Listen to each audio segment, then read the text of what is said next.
All right, we're back for the latest episode of the Best of Five podcast brought to you by INUI Gaming. I'm here with Tony or Anthony ynoT Vitale, also known as Tony. Welcome to the show for our first episode of 2026. How are you doing today? Good, good. New year, new opportunities. It's cool to be on a podcast for maybe the first time where it's just about me ever, I think, other than like Big D's podcast. So shout out to Well, Big D. I will say it's only half about you. Another half is about the wonderful and exciting world of North American Counter That's true. Strike. But with that, obviously, we're very excited to get back on the get back going with our podcast. It's been quite a while since we've had one. It's just busy end of the year for I think for the NA scene with all the tournaments going on, Right. all the travel, the holidays, and all that. So it's been some time since we've done a best of five podcast. But I'm glad to have you on for it. I mean, I appreciate you having me as well. Like, I saw a couple of the other episodes, and like, I wouldn't call it preparation or anything like that. I just watched the episodes, but yeah, I thought they were pretty cool, and the guests were pretty cool as well. And I was a little shocked to see that the viewership wasn't any better, to be honest with you. And I think that in time, with keeping at it and keeping the good guests flowing, you'll obviously like Fi, you had Messioso, so people might want to go back and watch those kinds of episodes as well. Admittedly, I think it comes partially down to people when they like start following a podcast, they need to like have consistent episodes to be able to watch. Oh, that's And true. sometimes it's just really hard to consistently put together episodes for this show just because we run the Eagle Master series, I run Dusty US, I Busy guy. travel to events and all of that. And speaking of the Dusty Eagle Master Series, I just want to give a quick shout out to the sponsor of this podcast, INUI. For those of you who watch an NA, an all NA North American podcast and don't know, INUI is a sponsor of our event series, Dust US Eagle Masters, and they're a competitive matchmaking platform. You can kind of think of them as like ESCA, as CEVO, as something like Face It. They run servers in North America and then they host tournaments, including our own event. They are most known probably in the community right now, outside of our events, for having their AI powered anti cheat, which recently we'll discuss this later. Recently allowed us to get some bans on the Face It Enjoyer slash Pulse lineup. They have community features. They're running a lot of tournaments, and they're also most known for having Counter Strike and Counter Strike 1.6 servers, something that you can't really get anywhere else. With that, obviously, there's a lot of people who constantly still to this day complain about Counter Strike 2 not being the same game as Counter Strike Global Offensive, and there's probably an even there's a contingent of people who still prefer CS 1.6. Most of them are over 40 or collecting Social Security, Yeah. but there's that contingent still exists, and no other service has really caters to that demographic of people who are pros or former pros or just casuals who want to play older versions of the game, and especially for something like 1.6 where you don't have dedicated servers like Source does, like Counter Strike Offensive does. So they're kind of trying to bring in all sections of the community into their Yeah, a new platform. audience. Yeah, and having like a safe and fun and um, you know, safe and fun platform to do that. So I would definitely recommend if you guys, want to support the Dusty S Eagle Master Series, or you want to just have a new platform to play Counter Strike, maybe get away from some of those problem users we have on Face It. One big thing that Inui does is to be able to play on their platform, not just in tournaments. You need to go through and do identity verification through their third party provider. Through their third party provider persona, which means there's no Smurfs. Once a person gets banned for cheating, you're never going to see them again because they can't just invent a new personality and go through persona a second time. So I would strongly recommend you give them a chance if you haven't already, because they've of course re-upped with us for all of 2016, pardon me, 2026, and they're going to be able to. And with that, we have six $10,000 events this year. So definitely give them a try if you're looking for a new and exciting matchmaking platform. Yeah, I mean, I was watching as well through a couple of the different Dust 2 Eagle Masters tournaments. I think that it's just at the very least like interesting to have an option, right? Like to be able to support anti-cheat where people are going to complain about how Valve are missing or how Face It isn't exactly like up to snuff sometimes for their standards. And I mean, having a competitive field like competition is always going to help one be better at some point or the other, right? Yeah, and I mean, for what it's worth, like I'm terrible. I've always been terrible at ad reads. I never started doing ad reads until I started doing this podcast. So you want to hit like in a good ad read for those of you who Yeah. are looking to get into podcasting. You want to kind of hit all the key points of their service. But on like a personal level, I really do appreciate that. From where we started with the partnership with them in Series One last April to where we are now, you can see like the growth of the platform and how they've been ironing out bugs, and they've been increasing their customer service.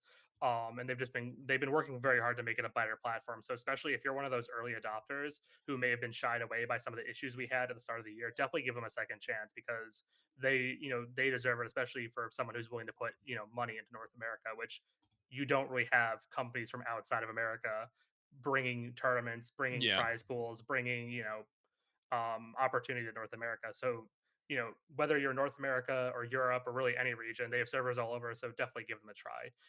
With that, we're going to hop into, for those of you who kind of forget how this show works, we have a Q&A section where we, pick our guest's brain about the recent goings on in their lives and their backgrounds. And then we go into a new section where we talk about some of the big stories in North America.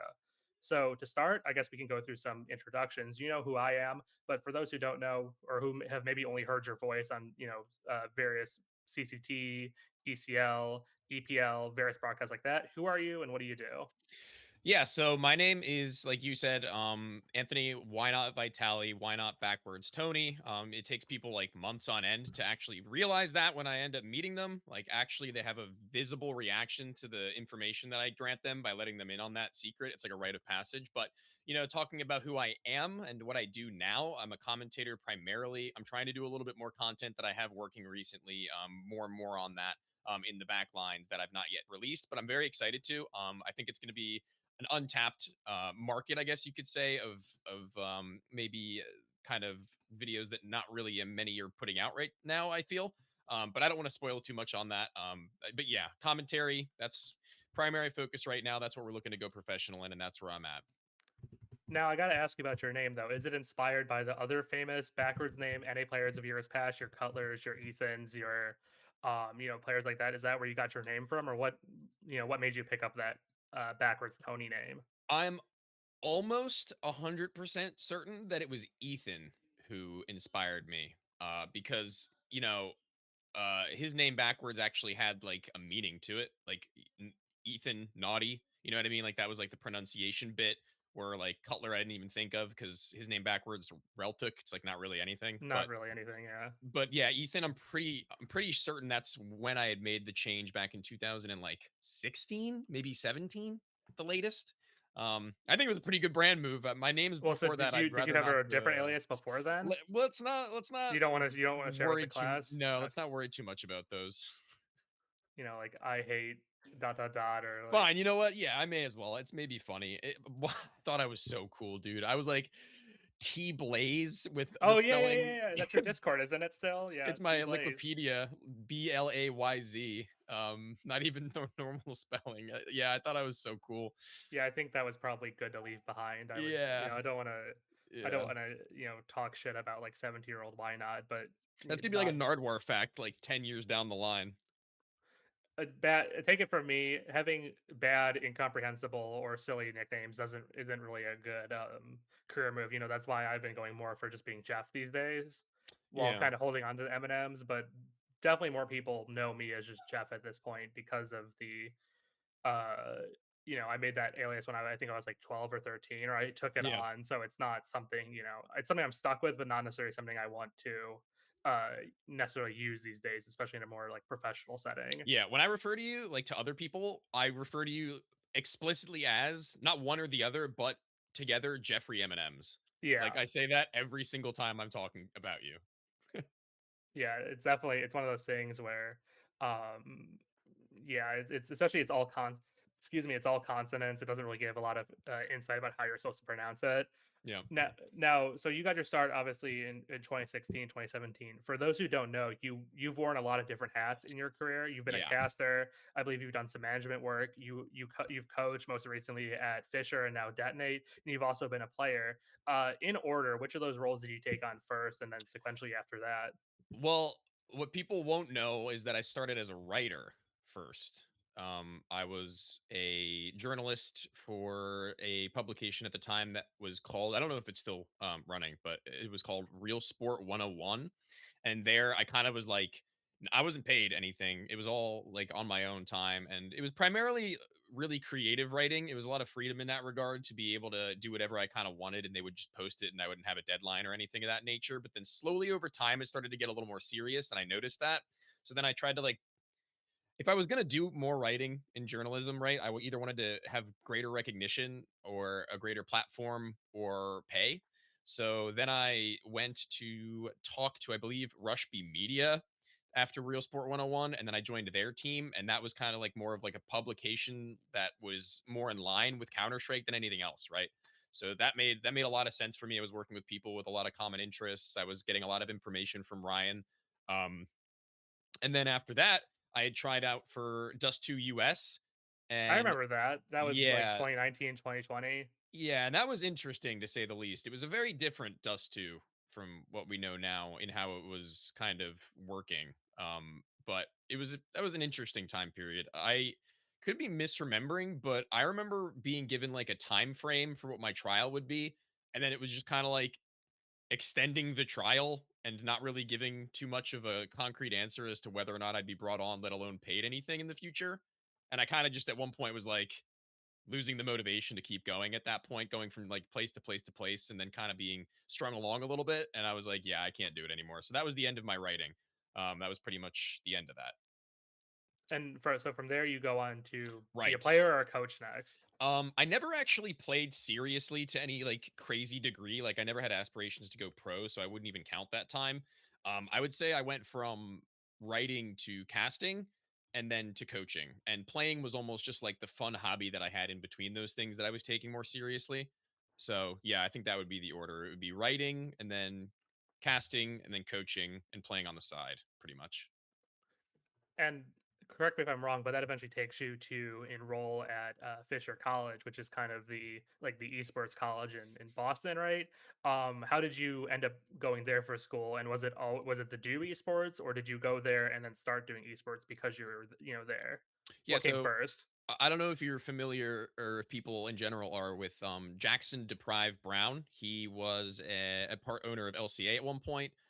He's been since bought out of his contract there, and he still works at Fisher in what degree or what capacity? I forget what role it is, but it's he's graduated and he has like a paid position with the school, if I'm not mistaken. Um, and he was basically saying that Fisher came to him with an offer to build a talent pool of casters and observers, and he wanted me, and I was like, well, I mean, show me the numbers, you know what I mean? Like, if it makes sense, it makes sense. And I needed to pretty much up and move within a month and a half, like 2 months before the semester started. So it came really, really fast. I found myself like two roommates like 2 weeks prior to the beginning of the semester, and it was never in the blueprint that I would even be a part of Counter Strike because we didn't have Counter Strike and there was no, immediate attention to creating a team there. It was just kind of like a thing they had on their back burner that I was going to over time expedite the process of because I wanted a team. But yeah, that's basically how that all came together. I was there initially and exclusively to be a broadcaster actually. But you then did, of course, end up playing for a while on that Fisher College Did. squad. Were you kind of press ganged into it? Like we already are paying a scholarship for you. We need one more player. Get your ass in here. Or how did that come to pass that you end up start playing for Fisher? Because you did have esports or playing and coaching roles before that. You Sure. obviously worked for Unjustified. You worked for One to Goon. So how do we get from being a being a broadcaster for Fisher to being brought into the team? Well, I think like I kind of alluded to, there was always like a seed in the back of my mind that was ready to sprout as far as continuing the Counter-Strike project or getting it off the ground rather than just kind of like conversations here and there. And there wasn't really being enough done, in my opinion, at that point in time to actually like get it done. It was more so like just a lot of prospects, right? Like a lot of people that we could talk to, a lot of people that I've sent a DM to but haven't heard anything back from and kind of waited for a couple of months, right? And I would say I was pretty frustrated with how the process was moving at that point in time, and I kind of just said like, "Yo, listen, I'm gonna start recruiting people. I didn't get anything for it. I did not get any like money off my scholarship. I didn't get any special benefits or anything like that. I wanted a team, and I recruited these players to the school, and I got it done because I wanted to, and I was very proud of what I did because I got Frizzy, I got Tatum, because initially Tatum was speaking with Jackson Deprive, and again, conversations kind of stalled out and just weren't really going any farther forward. And I nearly had an insane roster that I would have very much so have liked to have like a lot earlier. The plan was always for me to potentially play. Like me playing wasn't necessarily like a forced hand thing because first of all, I also didn't know we were getting any Europeans at all. Like that was never like 100% thing until it was to me, you know? So I never really had that in my vision for the future until it happened. And then I almost got Poseidon. That would have been really interesting. And I think I almost got Tommy Corn a lot earlier than that. So I think the blueprint would have been me, Tatum, Frizzy, Poseidon, and Corn. And we also had talks with Polo. So that would have been an interesting group, but never came through. Marco Polo, of Correct. course. Correct. What is that like being at a school that has such a focus on, esports? I think obviously tons of people do esports in spite of being in college, whereas if you're going to school to be part of an esports team, you're not like battling your your esports interest with your actually getting coursework done, taking tests and all of that. So how is that different from like a traditional college experience? Yeah, that's a good question actually. So, I mean, I had already gone to college for the first 2 years. Like I transferred to Fisher after 2 years of college, so it only really set me back 1 full year having to switch and losing some credits. So, I got like not the full extent of experience of what it would have been like to be there, so I don't really know what it would have been like if I had gone in the very beginning, right? But for me, in hindsight, the education was pretty good and the teachers, professors rather, like cared a lot and there were a lot of opportunities that I wish I took a little more seriously. I was very esports driven and focused from the beginning. So like get my degree, primary focus, right?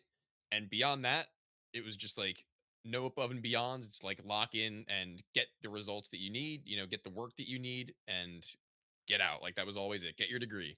So I did it, got my degree, worked a lot while I was at Fisher College for other public or not publications, but organizations rather for, obviously on land for Fragadelphia's Launders Land and then getting a lot of online opportunities whilst getting my degree and just focusing on getting that done. I could have learned more, but that's on Could me. well, we all It's could on me. have gone college, learn more, taken the life changing trip Yeah. to the Orient. Had a great relationship with that one professor who would have, had you be like his TA and then his son basically by proxy. Yeah, I But got invited to a couple of different things and I just didn't do them because I knew it would have taken up a lot of time, like the National Honors Society Association or whatever, where you go to like meetings all the time and like present at different schools, but I didn't do that.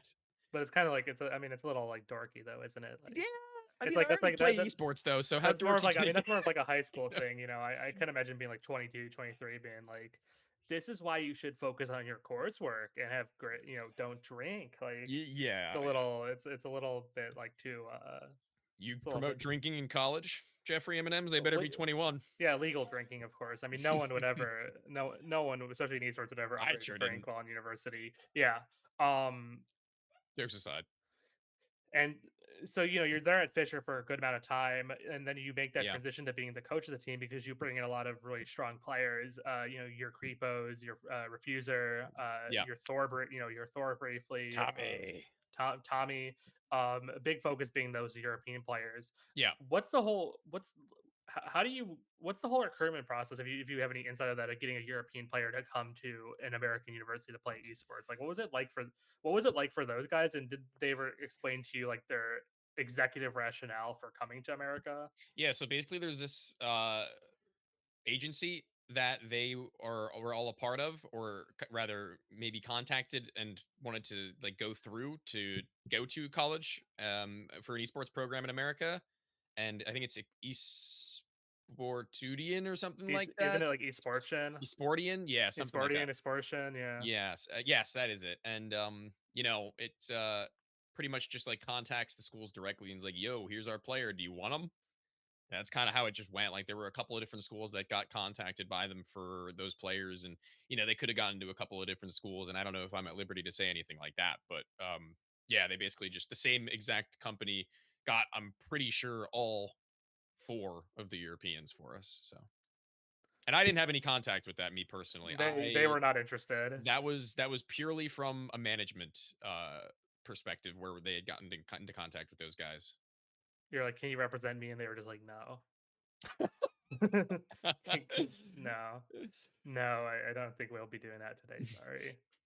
But in all seriousness, though, of course, once you lock down those players, that Fisher squad you had from 2023 to early mid 2024 was, I would say, wildly successful. Of course, you guys won a frag event, and then you were doing good work in ESEA Advantage or doing good work in various other LAN events.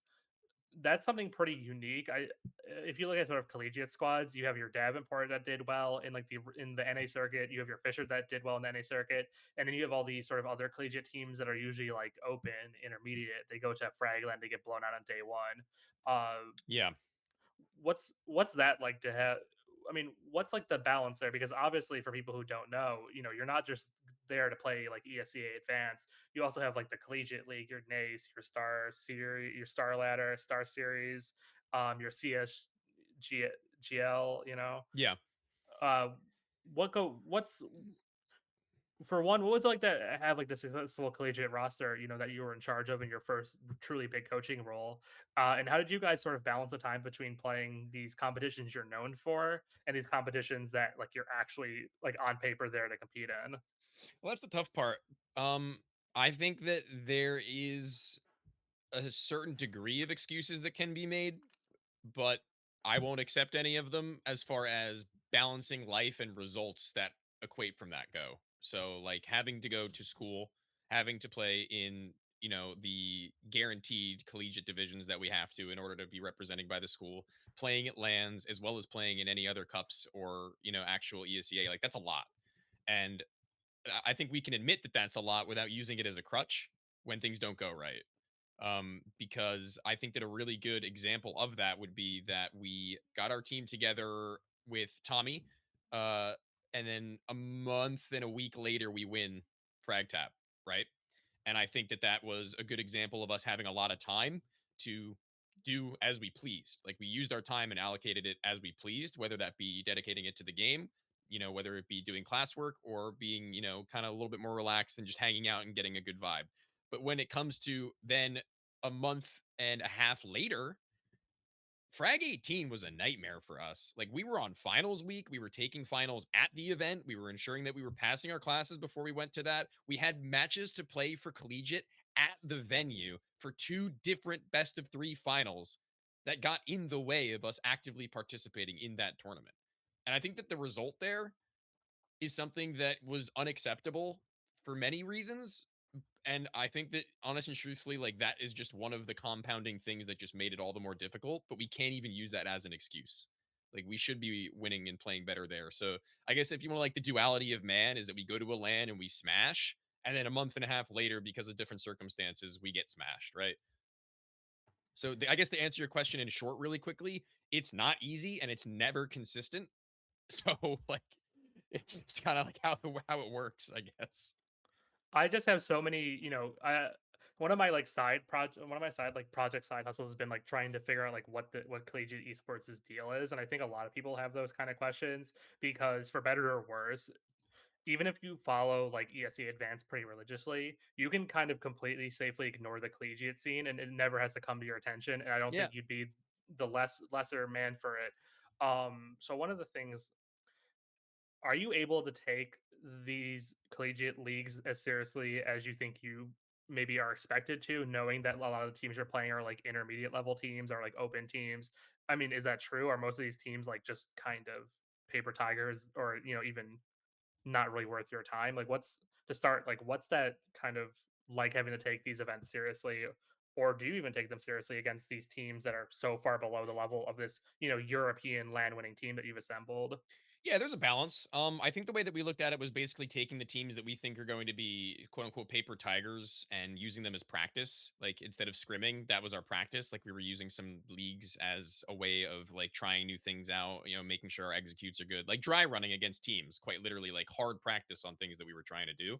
And then when we were kind of like more well rounded to a certain extent to the point where we weren't really even needing to try anything new out and we were playing to win, that's where I think we were building a little bit more chemistry. Like we were having a little bit more fun with it. To be honest with you, quite literally, if you go back and watch some of our own broadcasts, you'll see us throw like for fun. Like just go into rounds and like shoot each other in the head just for fun. And then like our director is DMing us like you guys shouldn't do that. And we're like, haha, yeah, you're right. Like there's definitely a balance between it. And I think that we got pressured a lot by some teams that we weren't expecting to, and it just came down to the point where we were like, okay, time to lock in now. Like you could probably see the shift in how we were playing if we had let too many rounds go in the games that looked like we weren't taking them so seriously. So yeah, I'd say that we went into every game and we were like, let's win.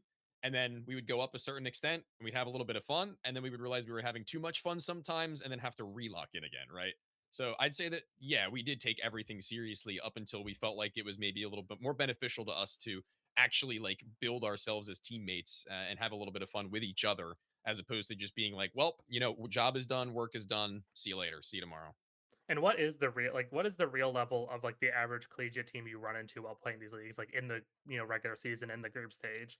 Are I'm curious to know, like, are they just like level like sevens who are just like Yeah. Or got like lower. or like they got like in a club or like the school is like here's like $100 like Yes, yes, it's exactly that. I think Varsity Premier for NACE was probably the closest we got to like getting teams with players that we at least recognized the name of, and that's like not ego in any way. It's just generally speaking, like when it comes to like people like me and Tatum, like we know a lot of players and people in the North American scene at all different levels because we attend events, we talk to people, we're in Discords all over the place, right? We watch the content, we read Twitter, and when you don't recognize the players on the other team, that's like a pretty bad sign for how we're going to be going into that game against you. Like respect will likely not be given despite us taking the game seriously. We're not going to be giving you respect, right? And that's like a problem I think that not a problem necessarily, but that's something that these teams playing up against us, I think when they actually did do pretty decently, realized early and didn't give us any respect either. Like did some stupid kind of play that caught us off guard, ruined our economy, and then they could at least squeak a couple more rounds by, right? mhm. With that sort of having teams that are, maybe closer to you guys and then some teams that are, way below you guys. One thing that I've sort of struggled with as as an NA esports journalist is crafting like a cohesive narrative about collegiate esports in a way that we can sort of present to our readers and say like, hey, this is why you guys should care about this and like this is what's going on. One group of people who I think's been doing a really good job about it is those you may know about them, the collegiate counter guys, that Ah, Twitter yeah. account that does like a news site it's They almost like DM'd a me today, actually. oh yeah, Yeah. it's what was the DM about? I basically just wanted to like understand the same way that you did when you were typing to me about like what the deal with the current Fisher roster that I'm a This part of. legally, of course. It's No, really but it's really more detonate than it is it's really Fisher. more detonate than it's Fisher. But Yeah. you know, so they're putting a lot of work to explain like what all the leagues are, what all the divisions are, why there's two different competing circuits of collegiate esports, and how to watch teams. Do you think that's a big problem collegiate has, that there's like are there collegiate fans out there? Were there people at Fisher who followed you guys, like students that followed you guys? And broadly beyond that, do you think like collegiate esports as a narrative, especially collegiate counter, is like a narrative problem where it's hard to like make a cohesive and interesting narrative around the competition? Because obviously traditional collegiate sports is like gangbusters, but I don't think collegiate esports has necessarily done that yet. Yeah, I think it'll like take a little bit of time, but I think also the thing is you need to not only build a good team and to build a good broadcast, but you also need to build a good repertoire with the rest of your school. You need to build like a culture around it necessarily. Like I think for Fisher, it was a little disjointed when it came to like how much of the greater public of Fisher College were even so much as aware of our Counter Strike program, or rather our esports program. Um, being broadcasted and things of that nature, right? And like the level of competitions we were playing up against. And it really takes people like myself and Deprive, for example, who kind of like make the active effort to explain, right? Like me going into class one day and being like, "Yeah, I'm flying to Las Vegas next week."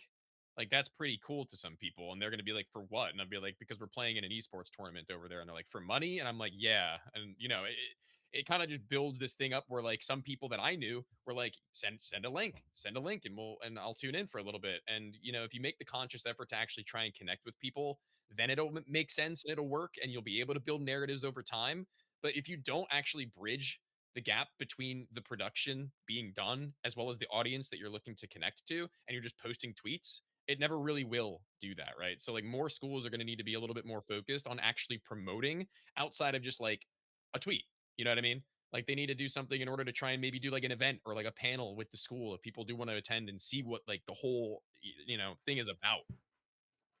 So it's not, so I think you have some interesting insights on the fact that they need to do a better production because you come from a production world, you Yeah, come from a broadcast world, you come from a casting world. And it sounds like, individual sort of foot soldiers of collegiate esports at these various colleges, like you, Deprive, I would say to some extent like Koi when he used to be at Davenport, are, fighting in the trenches trying to get more recognition and viewership and trying to build something that's like narratively coherent out of collegiate esports, a collegiate Counter absolutely. Strike. Do you think the leagues themselves are doing a good job of that? The tournament organizers themselves, because I would personally, I would say maybe not in the sense that when I cover these events, I struggle to find result. I struggle to find results on their website. I struggle to find like season coverage on their website. What's your thought on that? Having played in these TO's events, do you think they're doing enough to create a coherent and narratively functional project out of collegiate counter? I would say that pretty much all across the board, I was pleased with. Yeah, actually, you know what? This is funny because I didn't really think about this, topic until just right now. So all these thoughts are pretty much new, including the bridging the gap between the spectators as well as the production team. Like they do great work. Like the production is good. It is inherently great, in my opinion, actually. As far as the people that they're willing to bring on, the talent that they're hiring for the most part, I think that they're really good and they're passionate.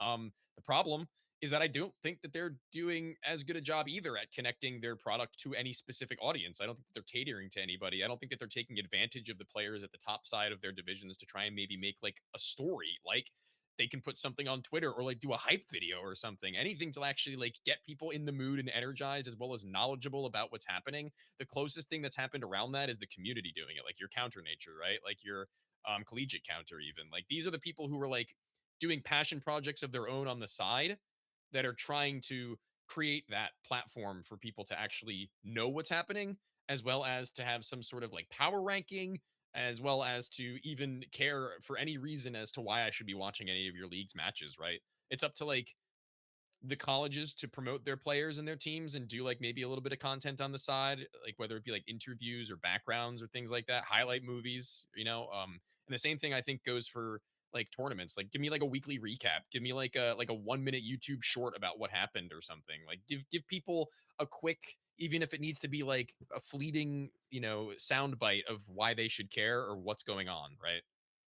And of course, in traditional collegiate sports, a lot of effort is put into narrative building. A lot of effort is put into helping you understand why you should care.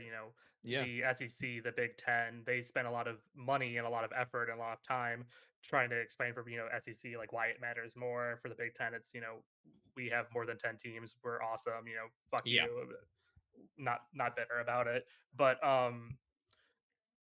so would you say in that regard that they're kind of failing? And do you think one thing I kind of want to add on to that is, um, you mentioned a couple questions ago that you had to play in two different leagues grand finals around Frag 18, Yeah. and there is two. For those who don't know, there is two competing collegiate tournament organizers.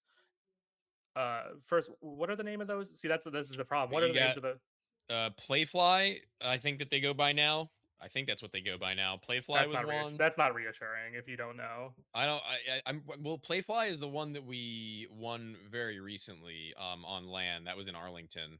So I'm pretty sure it's Playfly because I don't play. I'm not in collegiate anymore, so I don't know what they're rebranding and renaming to. I haven't been in collegiate now for a year, so like it's crazy to say that, but it's been a minute. And Playfly was Nace, and then the other one, They were N NACE. That's not NEC NECC, I think is the other one still.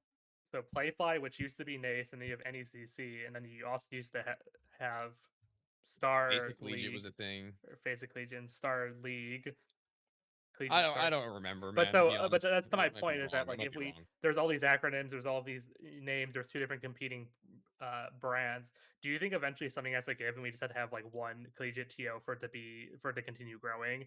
Is it? Do you think it's to the detriment of like on a macro level that there's basically like the NFL and the AFL running competing circuits at the same time? No, I don't think so. I think it'll become more so of like an exclusivity thing for quality. I think that you'll have one of them be a little bit more not casual, but like less of a premier league than the other if that happens, if anything happens to change it at all, you know? Like I don't I think that they I think they can coexist. I really do.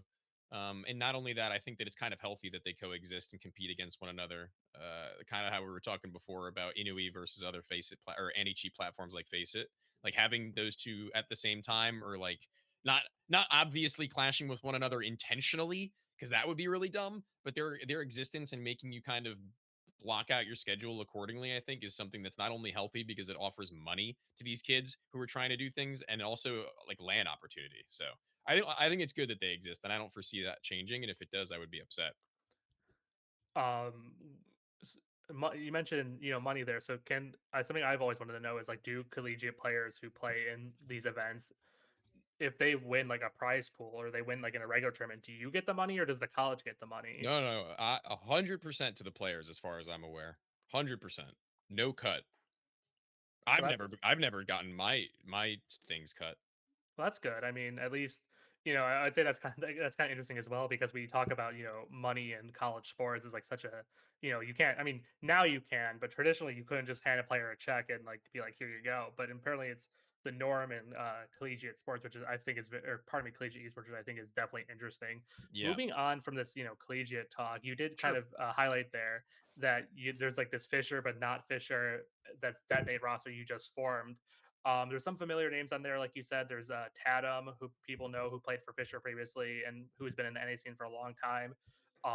There's you, of course, from who's been around the block. There's Farrell, who people probably know about from ESC Advanced and ECL. But what's up with the rest of this roster? What can you tell me about the squad? Like, where do they come from? Why did it come together?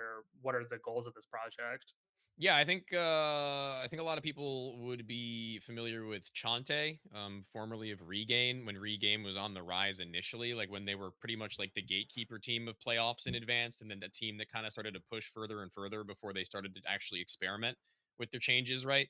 They have a little bit of a, I would say, like more green and inexperienced, but still very much so like ready to play Baz. I think Baz is somebody who not many people may know, but he isn't like some random nobody off the street that was picked up. Like him and Chante have a lot of history, and they've wanted to play together for a while.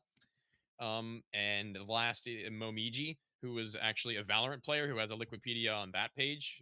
If anybody is familiar with him there, I only just became familiar with him as of this team. Tatum built it. Iraskal is the coach, like co-coach with me. Liquipedia won't allow us to both be head coaches, so I had to be the assistant coach for that sake. But we're both co-coaching effectively, and basically Tatum put it all together and just kind of like picked the pieces how he could, did some tryouts, and Iraskal was behind it. And I was like, yo, can I sit in for some scrims? And they were like, yeah, dude. And That sounds then, like assistant coach talk. well, then I kind of just became the Does that? coach Yeah, effectively, no, no. I mean, unfortunately. as assistant, it sounds like you're assisting the team, as a assistant coach. Yeah, yeah.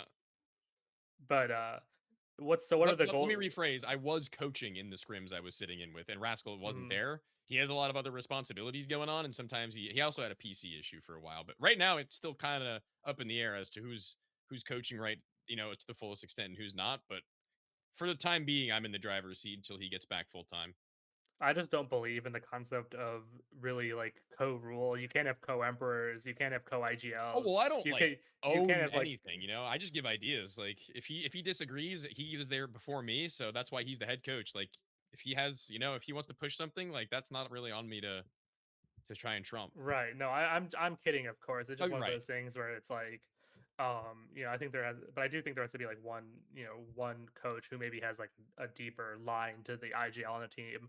Uh, but more broadly with this team, you mentioned that it's a lot of advanced players. It's some guys who came from Fisher. It's some guys who aren't at Sure. Fisher. Is the goal for this to become a Fisher roster? Because we know that the European Fisher roster, as far as I'm aware, still exists, is still active. Yeah. But then this team also plays under Detonate. What's up with their relationship with Detonate there, and like what are the actual goals of this team to succeed more in collegiate or succeed more in the NA circuit? I would say the NA circuit. I think that they're a little more focused on being Detonate than they are being Fisher, seeing as there already is a Fisher team, like you say, where they want to beat that Fisher team and they want to go to the lands over that Fisher team, obviously, but they're gonna need to actually like put pen to paper and show those results before that can even be a question. You know what I mean? Because they're already like taking that space. And Farrell is not a student at Fisher. I am not a student at Fisher, and Iraskal is not a student at Fisher. So it's just the four players of the main roster minus Farrell plus Sin as the actual Fisher team. So 4 of the 5 are Fisher, and the sixth player is also a Fisher member. So that's kind of how it works. So it just so happens that they are all Fisher students, well, the majority of them are, but then they want to be detonate. Like, is there no relationship Yeah. between the two of them in that way? I think initially they wanted to do it where they would all be at Fisher, and I don't actually know. I don't know the beginnings of how it became Fisher. So I don't know if they were intending on everybody to go, and then it just didn't really pan out or what. But I mean, I guess they got 5 players of the team in some capacity to the point where it still makes sense, and they can go to college too, right? So And we talk about, we've talked about Fraglands, with especially with that Fisher roster used to oh lead. yeah. This team did sign up, of course, is signed up for Frag York, which is coming up in March. How do you feel about your team's chances there? That team that's looking like it's going to be a stacked event. Currently, 40 teams. They're trying to push for 48 teams. Lots of good European, lots of good NA teams. What are your expectations and goals for your team's first LAN outing there? Well, I don't know. I don't know how many lands our team has been to on their individual time. I know obviously Tatum has. I think Momiji has for Valorant. Chante has. I don't know if Baz has. I don't know if yeah, Farrell definitely has. But like this is our first land together at all. Uh, so it's going to be interesting, right? Like it's not going to have very many expectations outside of just going there and performing our best and being able to feel internally whether or not that will be true, depending on not the results, but just how like how the communication is, how the decision making is. We're not like Astralis in their prime right now. It's not like we've had years and years to perfect this formula, right? So I think on land it's actually going to be a pretty either eye-opening experience or actually, it could be both an eye-opening experience and a little bit of a heartbreak if we don't perform the way that we want to. But it could be something where we unlock ourselves better than that of where we had online because of the environment. You know what I mean? Like that'll happen a lot. New teams will sometimes just get a little bit of a honeymoon. It's not like there's demos for people to watch of us that are going to be 100% accurate because we're still working on ourselves day by day. So yeah, I mean, if you're going to say expectations and what I think that of that, I would say my personal expectations, not knowing the groups yet, would be to make it out of groups. Like that is my bottom line expectation. With that, we've talked about Tony the player, Tony the coach, Tony the collegiate guy, and Tony the Jesus, what and have I not done? yeah, and Tony. And now I wanted to ask you about probably something which you're most known for is Tony the caster. Yeah, What's going on in Tony's casting world? Obviously, I saw you got co-streaming rights for Krakow, so congratulations on that. thank But you. how's it going in the casting world right now for you? Well, it was a little bit of an off season, so obviously there's not so many opportunities coming immediately in my way. I've been doing a little bit of work for Nodwin. I'm trying to make myself like a little bit more of a main stage piece, but they pretty much prioritize duos as many do, which makes sense.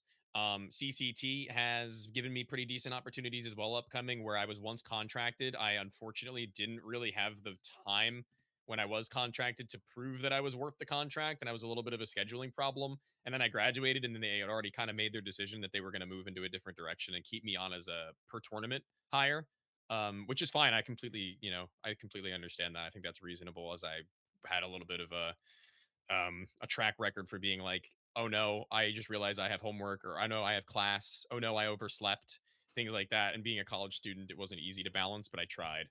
And waiting for other opportunities to come my way, constantly reaching out to different organizations and seeing if they need English talent. I think that there's actually a pretty good pull for it from the community, to be honest, but it's a matter of them actually justifying it financially. Launder's Land is something I'm waiting to come back. I'm very excited to hear that be announced, assuming they are going to be doing a third one. Um, I don't see why they wouldn't, because I think that the last Launder's Land ending the way that it did kind of leaves Launders, I imagine, with a hunger to get it done, right? Like he's that kind of guy. Um, Hmm. and I'm very excited to see what they're capable of because I know that the production level potential is like really high, and I really enjoyed working with and for him as well as the people who are surrounding us. So other than that, yeah, I'm just kind of like keeping my ear to the ground. If there's any opportunities, I will attempt to throw my name out there. I think my experience at this point is kind of overqualifying me for a lot that I'm not getting, to be honest with you.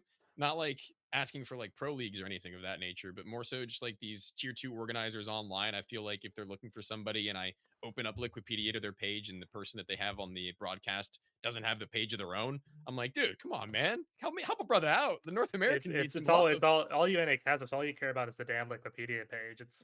Yeah, I mean, It's always, oh, how many points do I need?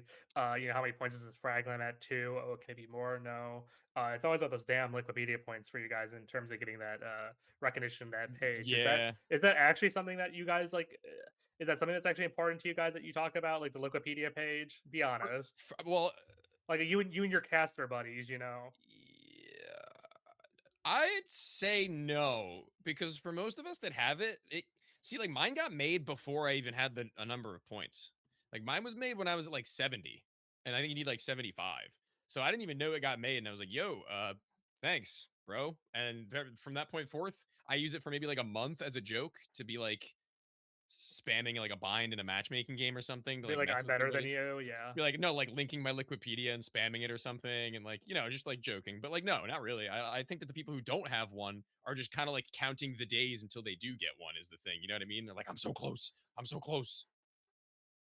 Uh, yeah, I mean, I do think like having yourself out there on social media helps. I True. feel bad, but I feel bad for some of these casters, but I also am like, maybe you should put in a little bit more effort if they have like 100 followers on Twitter, if they don't have like reels, if they don't have Yeah, sure. Yeah.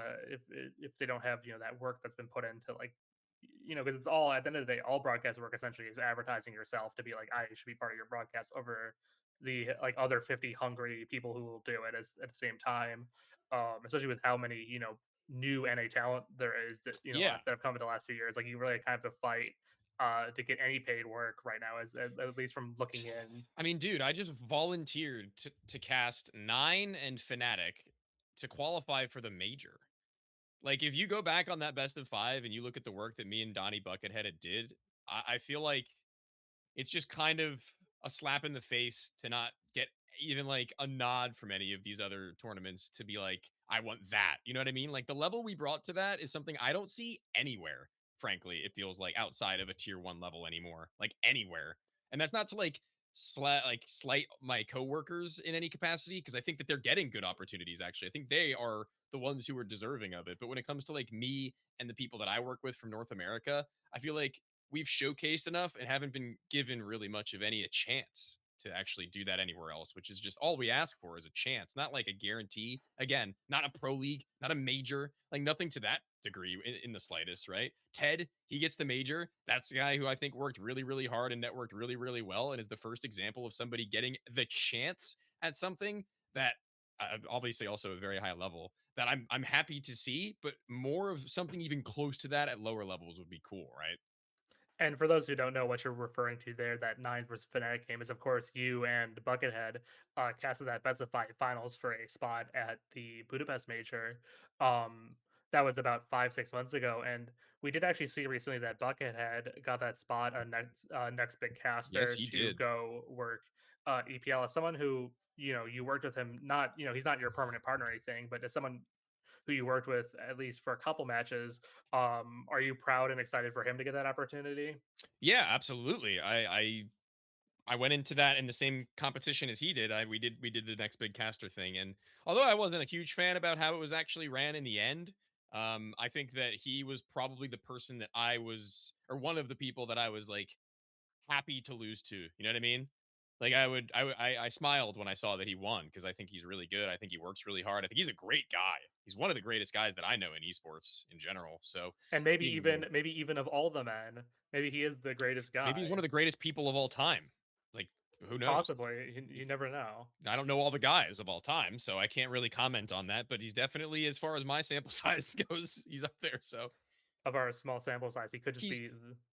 sorry. I just wanted to He's say this before I forget. He's so like talented in the fact that he caught up so quick to a lot.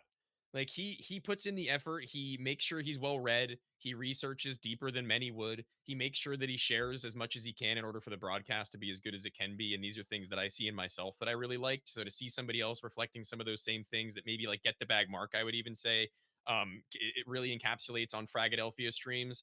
Like Donnie doing that within like a year of even being there was like it shows that he deserved what he got. So And he has great hair as well. he does, He does because and he's a the fireman, he's a fireman. volunteer, no less. Wow. Yep. Eh, he's the hair on a more serious point, you kind of do have to find some way to differentiate yourself. And for better or worse, I would say like some of these casters, um, it's been to their benefit that they look different from each other because you don't want to mix up like two white dudes who look exactly the same. Yeah. Whether you're bald or you have long hair uh or Pimp in his weight loss journey. There's something you kind of have to. There's something you kind of have to do to differentiate yourself out there outside of just the casting. And Yeah. um, yeah, I'm very excited to see what he does at EPL as well. I know he's very. Oh, that's not good. Hello, Hello. I hear I you. just I just lost you. I think. Hang on, keep talking. I'm still talking. I'm still talking. Oh, Still you're back.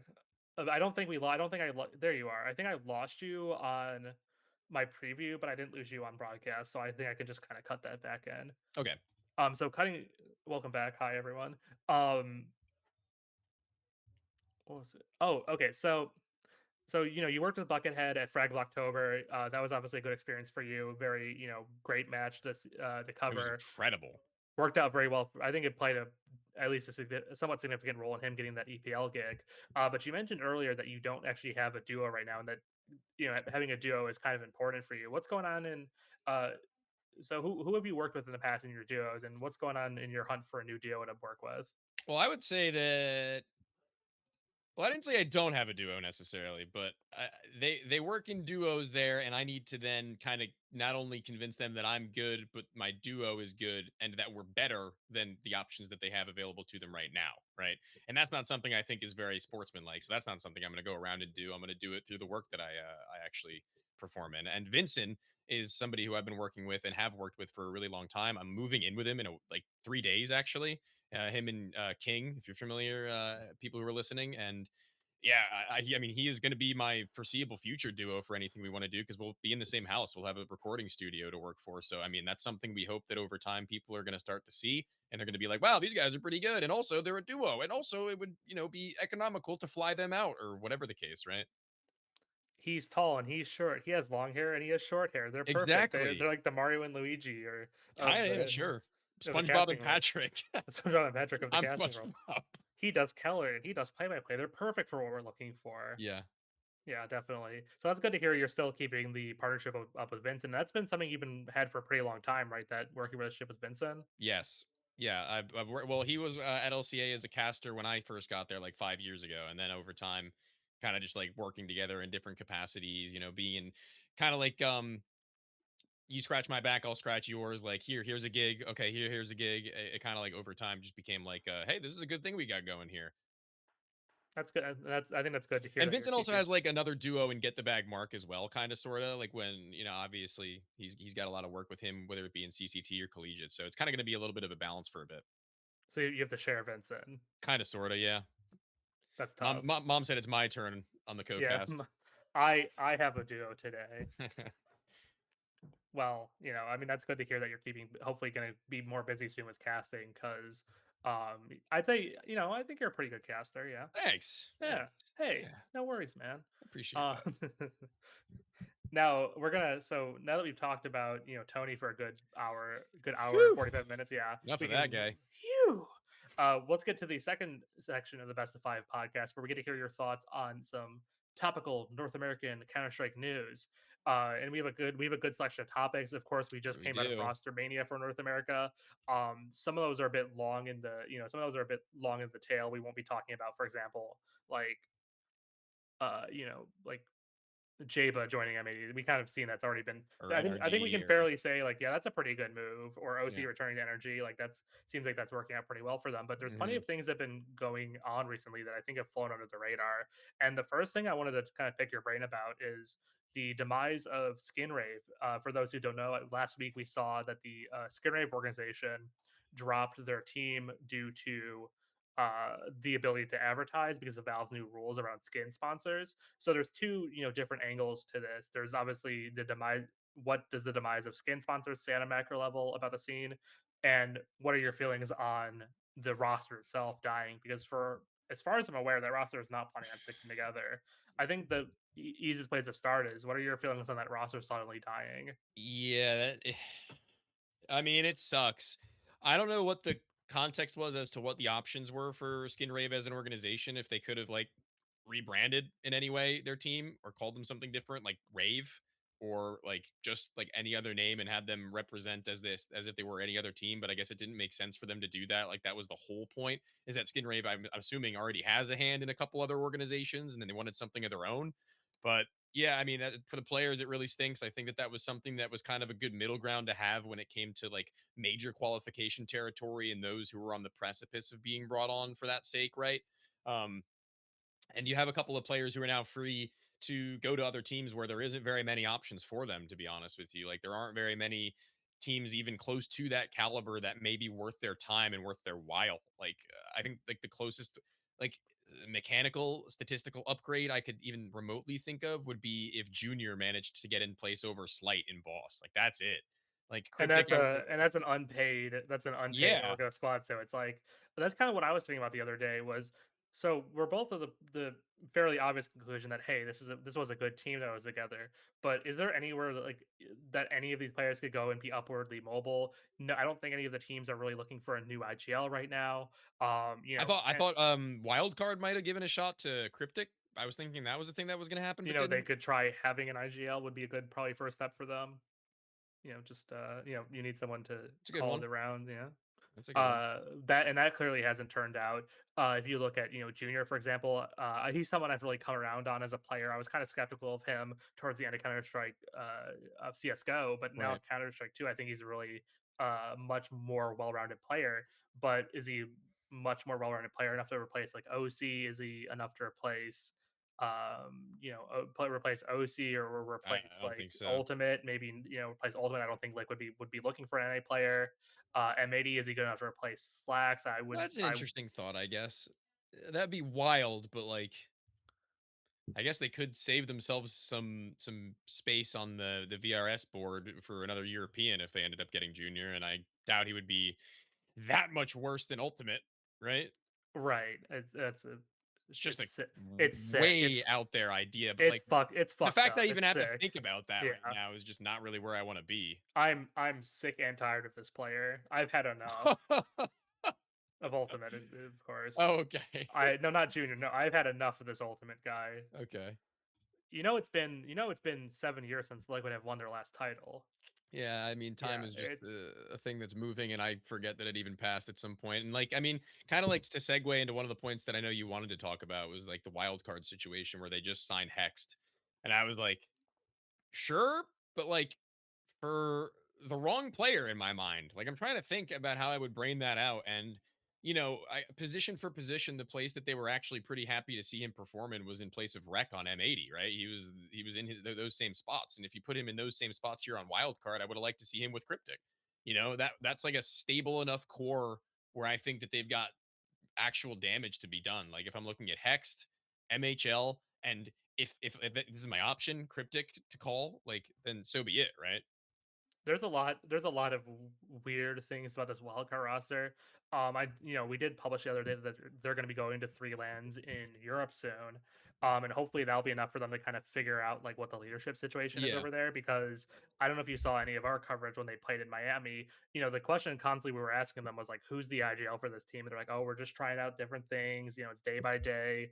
It's a democracy, which doesn't work. A Counter Strike team can't be a democracy. So weird. You can't have a team be like, "Oh yeah, I'll call round 4 and you can call Yeah. round 5 and I'll call Anubis and you can call Dust 2 and Yeah. maybe Clasia you can call Inferno." Like that doesn't Wildcard is work. probably sick of seeing my name when it comes to their, you know, work that they've done because I'm constantly in critique of them because it's just so mind-boggling to me how deep the rabbit hole goes. Like I tweeted the other day in response to their assistant coach Splawick saying that the public knows what's going on when they get when we want them to, like when we let them. Like that's how you will now operate as fans of our organization.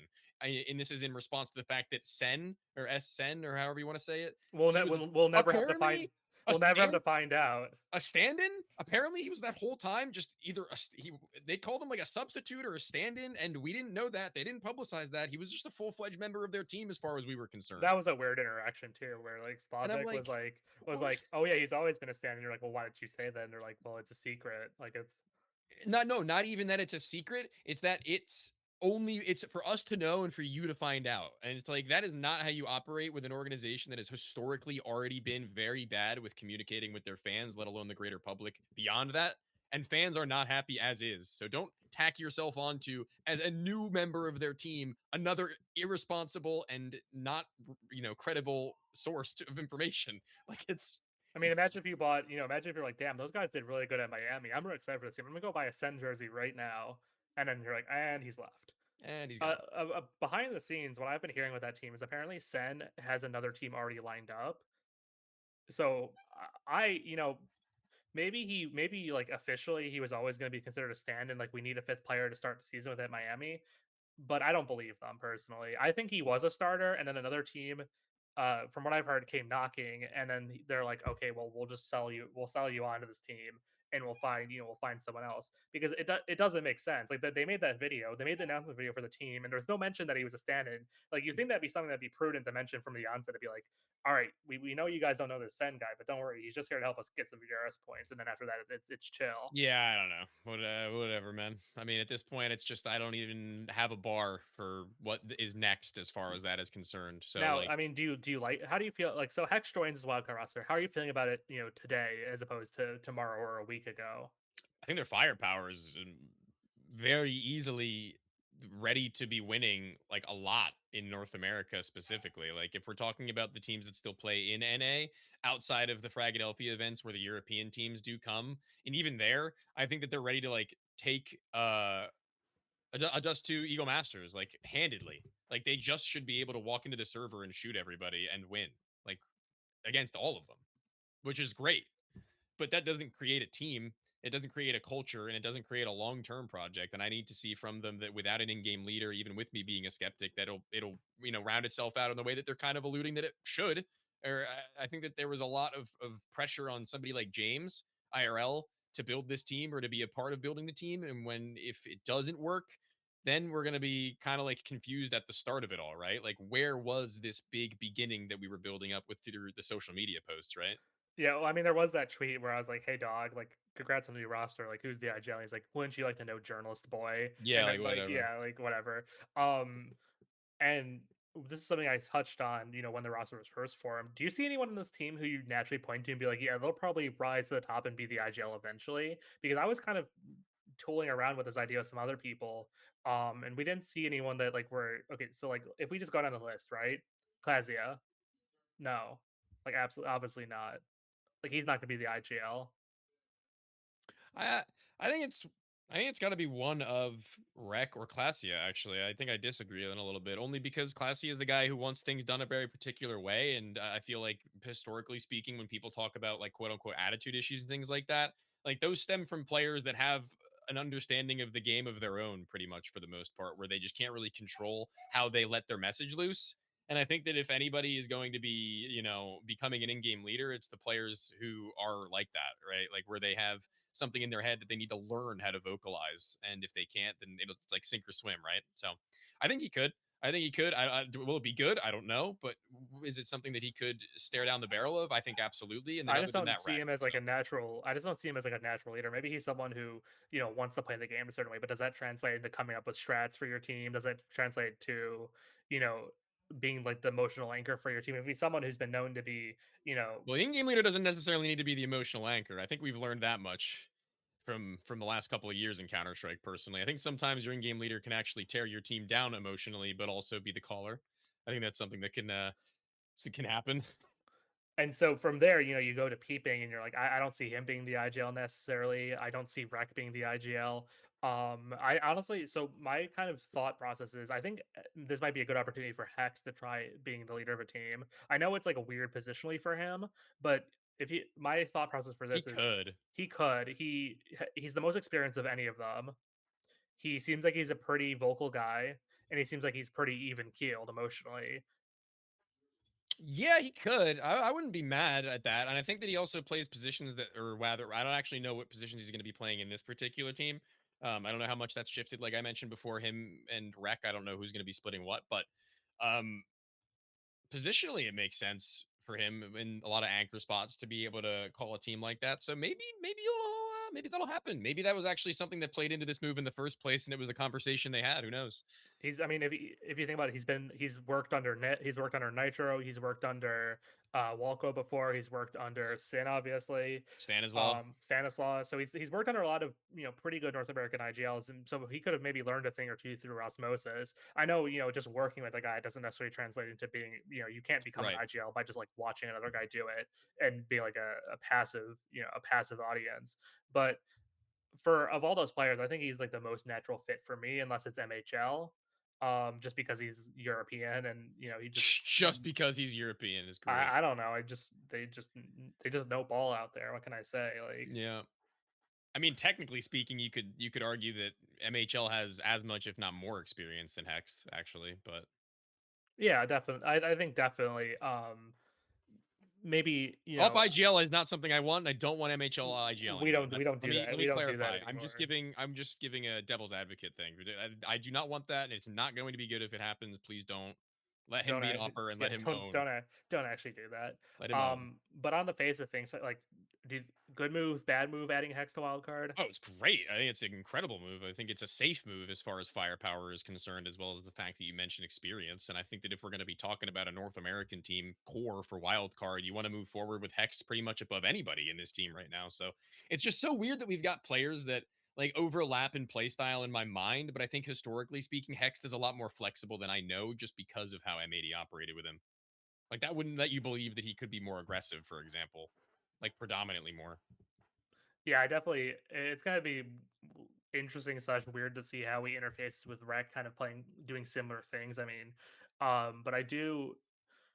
Maybe this team is. I mean, maybe this team is one roster move away from making sense completely on paper for me. But I do think Yeah. they're heading in the right. I do think like after a long period of time of just nonsense, I think they are heading in the right direction in terms of, a coherent vision for the future. But it may come down to eventually, oh, we need to actually like have a proper IGL, maybe even a European IGL if they're thinking. Yeah, and they tried out.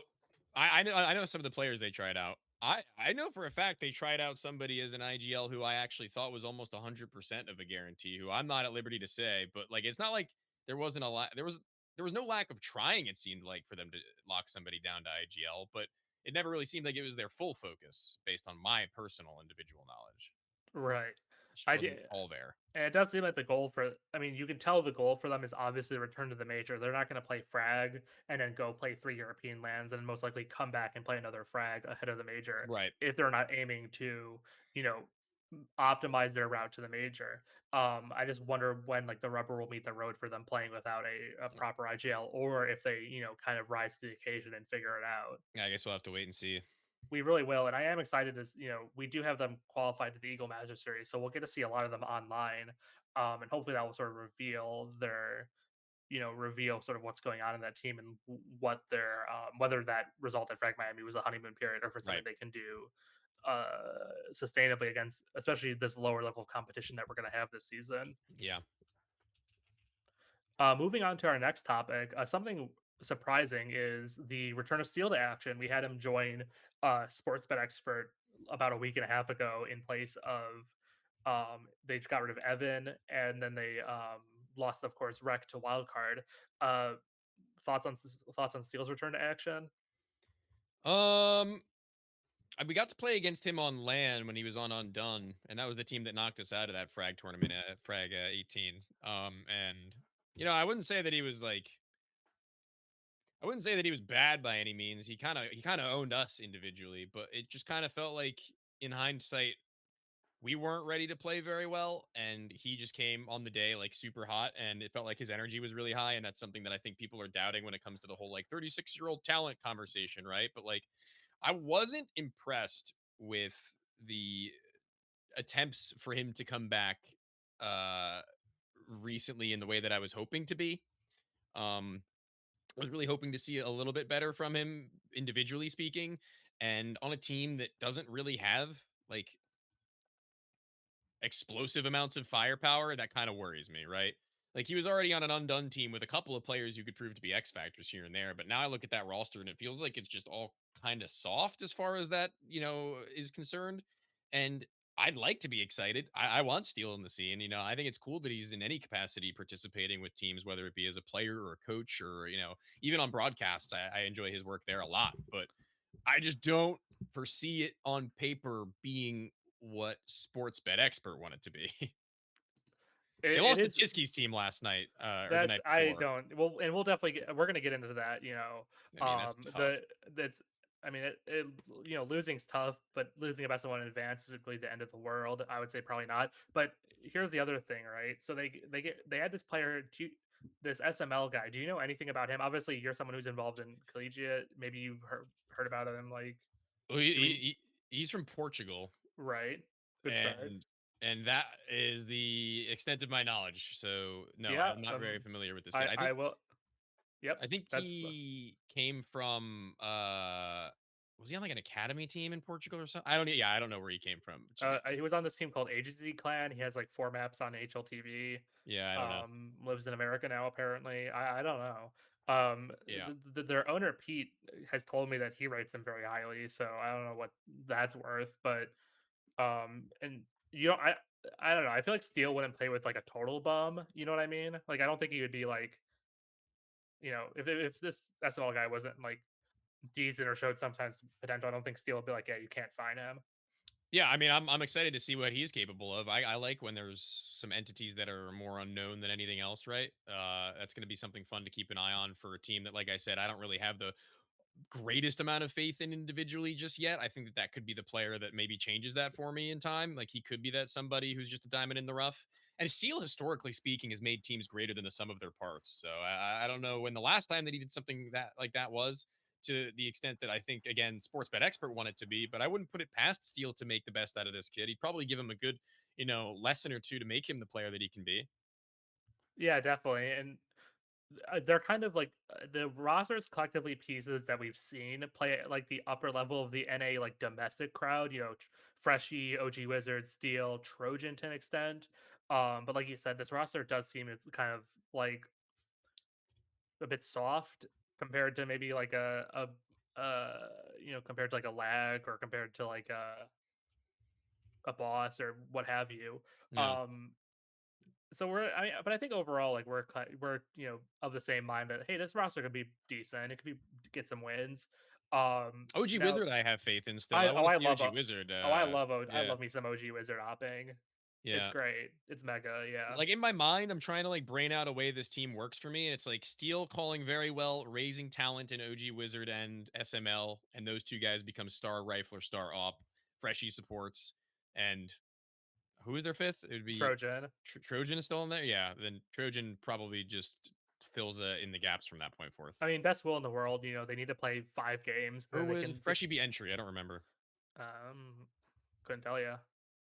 I can't say that I watch a lot of sports, but expert, so I wouldn't necessarily know what he's doing now because he's been on that team for about 5 6 months at this point, so I honestly don't know like what role he's playing right now. I do think like Freshy's someone who kind of got cast out of the scene for no reason, like for no particularly fault of his own. If you think about it, he was doing pretty good work on the original boss and then on Wildcard, or pardon me, on Blue Jays.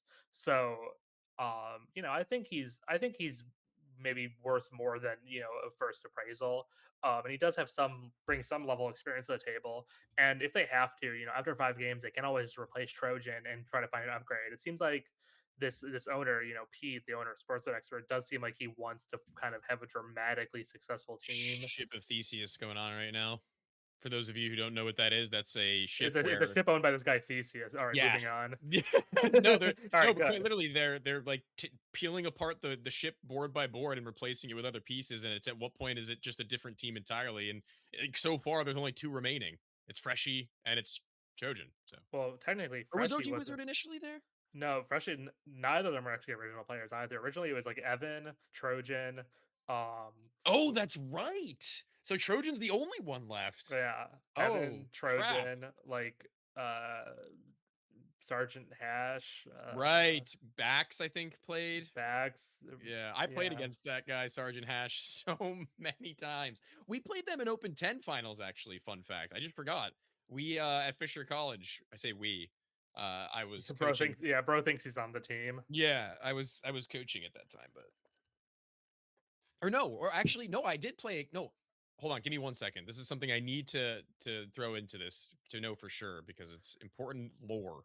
I Okay. played Open 10 with Tatum and Sports Bet Expert. We didn't get the chance to play against, but they won that season that we They played in. did. Yeah, they did. That's what actually happened. I was a player and I was there. Wow. Proud of you. Thanks, appreciate Didn't it. win. Didn't win though. Didn't win though, of course. We streamed it. It Naturally. was fun. He had a good little time. So we're looking at this roster, right? And we're like, okay, like, I see what's going on here. Like they might be cooking. But then the elephant in the room, right? What the fuck is going on with their brand? I don't know. I don't know. I mean, for those who don't, I think a little introduction is in place, right?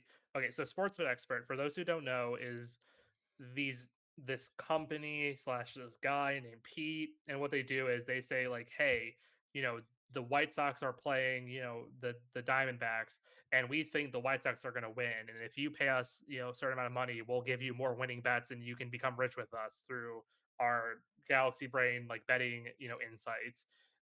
So you got that. People already don't like gambling, right? Because for whatever reason, like esports fans are really prudish about gambling. So people are already like gambling, ew, gross, don't like it.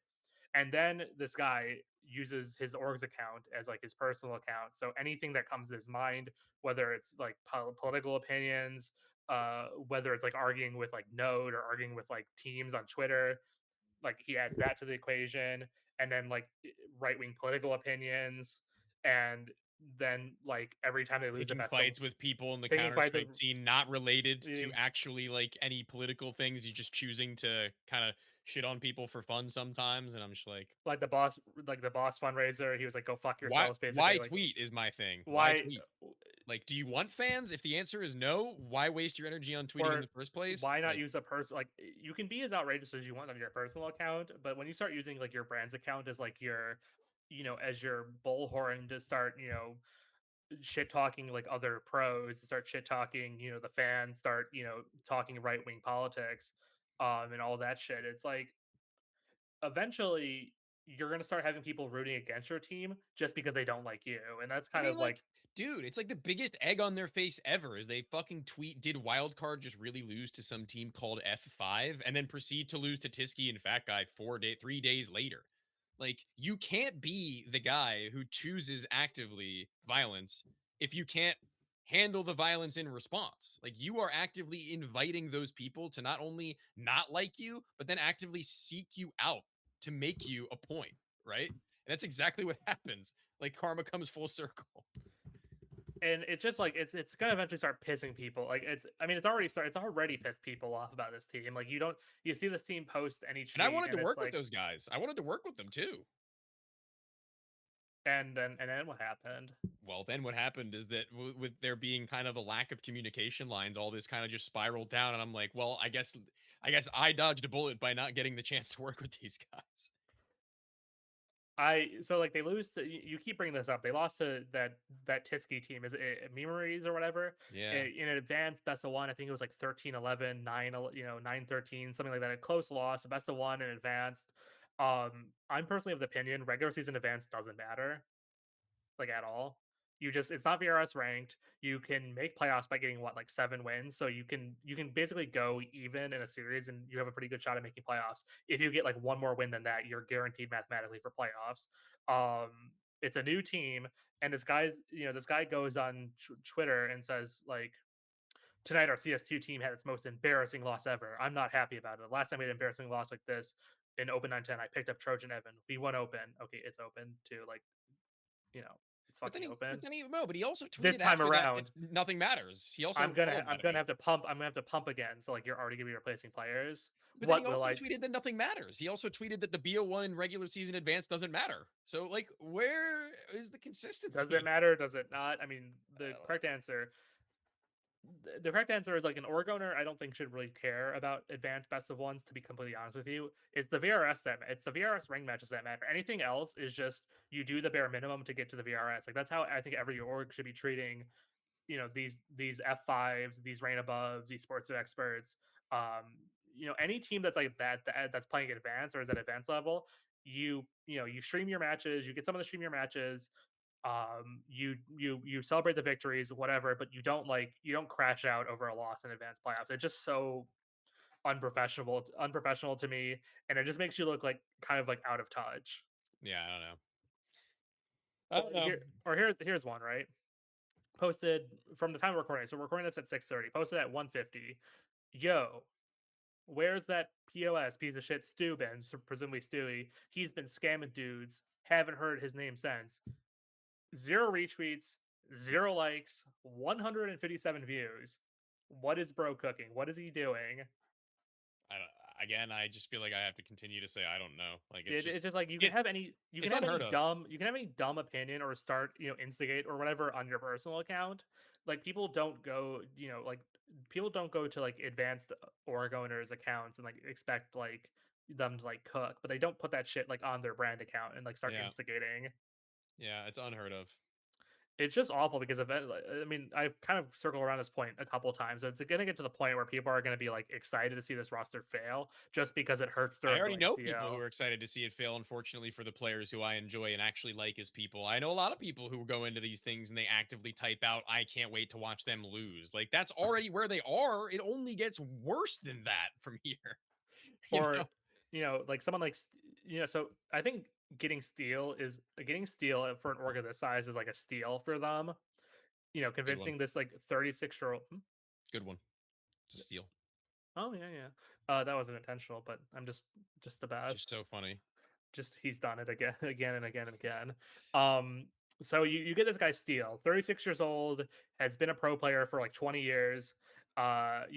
Is could probably just go back and keep working at ESL events. I feel like from his perspective too, eventually he's gonna be like, please shut the fuck up or I'm leaving the org. Like I can't handle it anymore. Yeah, I don't know. I do wonder that a lot, and I never really ask because I'm afraid to like what the players actually think of that. But You've been a player, you've been a coach. What would you think? I don't know. Well, to be fully honest and open, also, I've never been a part of an organization that's paid me as much as they're being paid. So if what I'm hearing when he says that he's paying Freshie like thousands of dollars a month, it's like I need that money to live. How vocal can I be? Right? Like until I lose my job. But like, what would you feel though? You'd Oh, be I feel like shit. Like I'd be very upset to be representing an organization that doesn't reflect my own personal values. You're like, please, I don't need fucking hate watchers while I'm playing in advanced regular season. Yeah. I used to play Challenger League. Leave me alone. I think Like, Freshie's awesome, and it just sucks that I can't really root for him. yeah, I just can't. it's like I've talked to Pete. I talk to Pete every once in a while, as one does, and it's like he seems like he's like a pretty nice guy, and so I can't like hate him, and like I can't hate the org, and I can't hate the players, but it's just like maybe leave the thoughts like to yourself. Keep your thoughts to yourself. If you don't have anything nice to say. You know, like Yeah, little school lesson there. If you don't have anything that's nice to say, don't say it at all. sure. I mean, I don't follow that advice. Like, don't get me wrong, but like, Right. I can sit here and be like, yeah, you shouldn't like talk shit to orgs, and then like but like I do it Yeah. from a, It's just I a do it way to from, do things, and if I he do thinks it that this is the way. I do it from my throne of punditry and being a journalist, Yeah. where If he thinks this is the way to do things, then, like, awesome. Like, if in his heart of hearts, if he thinks that this is how he wants to do things, then nobody really has the right to tell him otherwise, so do as you please, but just be ready for what is to come your way as a result of doing that. It doesn't leave you exempt from consequence or criticism, so. and this actually gives us a really good segue to our next topic, because Pete decided to chime in on this issue. He said like, "What the fuck? How lame?" or whatever. Boss recently Oh, added right. Fang and Stanislaw, and they decided to put out a fundraiser to try to raise money to support the team as they're looking to go to Vorlands, gain VRS, qualify to the major. First point of I think I want to set the groundwork for this is it's not the most unusual thing in a world for like these Orgos NA teams to ask for money from the community. I mean, Party Astronauts did it, Bad News Bears have done it, I'm sure others have done it, but for them, it seemed like it initially they put out this post and it seems like it just had such a negative reaction from the community. Do you have any thoughts about why the community at large seems like pretty ambivalent or even negative about it? I was see, I didn't see very much from the community that was like super negative. I only saw the sports bet expert guy for the most part. So I saw like a couple people saying things along the lines of like, do like, how do you not have money with all the years that you've been like a professional player for? You know what I mean? Like how do you not have the money in your own pocket to be able to take out and then put into things? And then I'm saying to myself, like, in the time that he's been professional, I'm assuming he has a place to live. I'm assuming that he has to eat food. Yeah. I'm assuming that he'd like to live a little leisurely, and also accounting for the amount of time that Stanislaw was teamless for, right? Like, I don't really think it's insane to think to ourselves that people who are sending things like approximate total winnings 500,000 or whatever, like I'm sure Divided that's by I think Stanislaw would rather not burn whatever money that he has left there just to play the video game. If he wants to go also professional, right? Like, like fellas, it's a liquid. I don't want to I don't want to scare anyone, or I don't want to pull back the curtain and ruin the illusion for you. But like all Wikipedia does and all HLTV does is take an event's earnings and they divide it by five. yeah, Like it's that like doesn't mean coach org it doesn't mean he's literally earned $535,000. The org took some, taxes took some, um, assistant coaches, assistant coaches analysts. probably got some, analysts, and of course he's been paid a salary this whole time. But And that's assuming that these events even pay out, actually, on top yeah, of that. It's like, but like that's all assumption. this is also over the course of 13, 14 years since he's been playing. Yeah. So you take 500,000 divided by 14, that's under fifty Yeah. thousand dollars a year prize pool, and he's making a salary. Like, don't get me wrong, guys made a lot of money doing esports, but good for him. But like, you shouldn't be like pathetic. The rich just keep getting on richer. Like it Yeah. just doesn't reflect reality. And that's also like saying that he also needs to like feed, house, and fly all five of their players and coach out to these lands. Like that's what you're Right. saying. Or even that Ben Leet can do that when Ben Leet has been a free agent or For a like a very, decade. very low salaried player for a majority of the recent time, right? And like it's just kind of insane to me. I think it's fine. I don't see a problem with it. Donate or don't. If you don't want to, shut up and go away. Nobody cares. If you do, also cool. Use your money how you please. And then we're going to talk about Sports Bet Expert having an opinion on it as if he isn't actively burning his money while they ask for money from the community. Like he's saying, donate it to like a charity or something. Like, buddy, you're donating to the charity of your team at this point in time who are not getting you the results that you're looking for. So, like, no offense to the players again, but like if they're going to be paid and their organization is going to actively take the stances that they do, they're going to be put under a bit of a spotlight to perform to those standards that they themselves are criticizing from other teams. If we see Boss versus SPT or SPE rather, like I'd like to see how that goes down. I think a big so You're right in the sense that people can either donate or not donate, but I wonder to what extent the negative reaction to them raising money compared to previous examples where, Party Astronauts and BNB, for example, they did fundraisers and or they sold like merch, but it was a little bit more expensive, so they could get some travel money. I wonder how much that can be contributed to a failure of Boss to have like a brand versus Party Astronauts or BNB because you at least for me personally, I feel like the Boss guys have done a pretty like awful job justifying their existence outside of being another NA team. Whereas B&B leaned really hard into that the save NACS, we have a cool logo. Yeah. We're giving you like cool merch. People like Shake Zula, all that shit. And then Party Astronauts, of course, itself was an iconic brand, but Boss, I don't know if they really have given like a reason to be excited about them on a narrative level. I mean, I like this roster, like don't get me wrong, but you think about it, like Stanislaw doesn't like using social media, Ben doesn't really use social media, B Wills definitely doesn't use social media, and I don't really think Slight or Fruit Cup do either. So there's no one going there doing like the groundwork like Sure. people would at B&B in years past, like your Janji, who's very loud, who's emphatic, who people knew Janji on BNB, people Yeah. knew Sheikh Zul on PNP. They were, doing at least some basic content. And I think that's a problem for these guys. Is they're asking for money without having a brand and without giving anything in return. Well, let's just say that, they probably were attending these events anyway, even without any money from anybody else. It just helps for one. And for another, it's for a multitude of events, not just one. And for three, it's kind of hard for them probably to justify doing all that work in addition when there isn't the circuit of North American CS isn't what it was when B&B was a thing. Like even B&B at the time of them playing was getting the chance to play at like cash cups that were regularly occurring with thousands of dollars, regularly. Like I would say even like the Premier Division was a little bit more prestigious, where they were able to attend lands. They were practically paying themselves with what was available to them at the time, right? Whereas Boss, like, where is their money coming from? They're getting Well, none.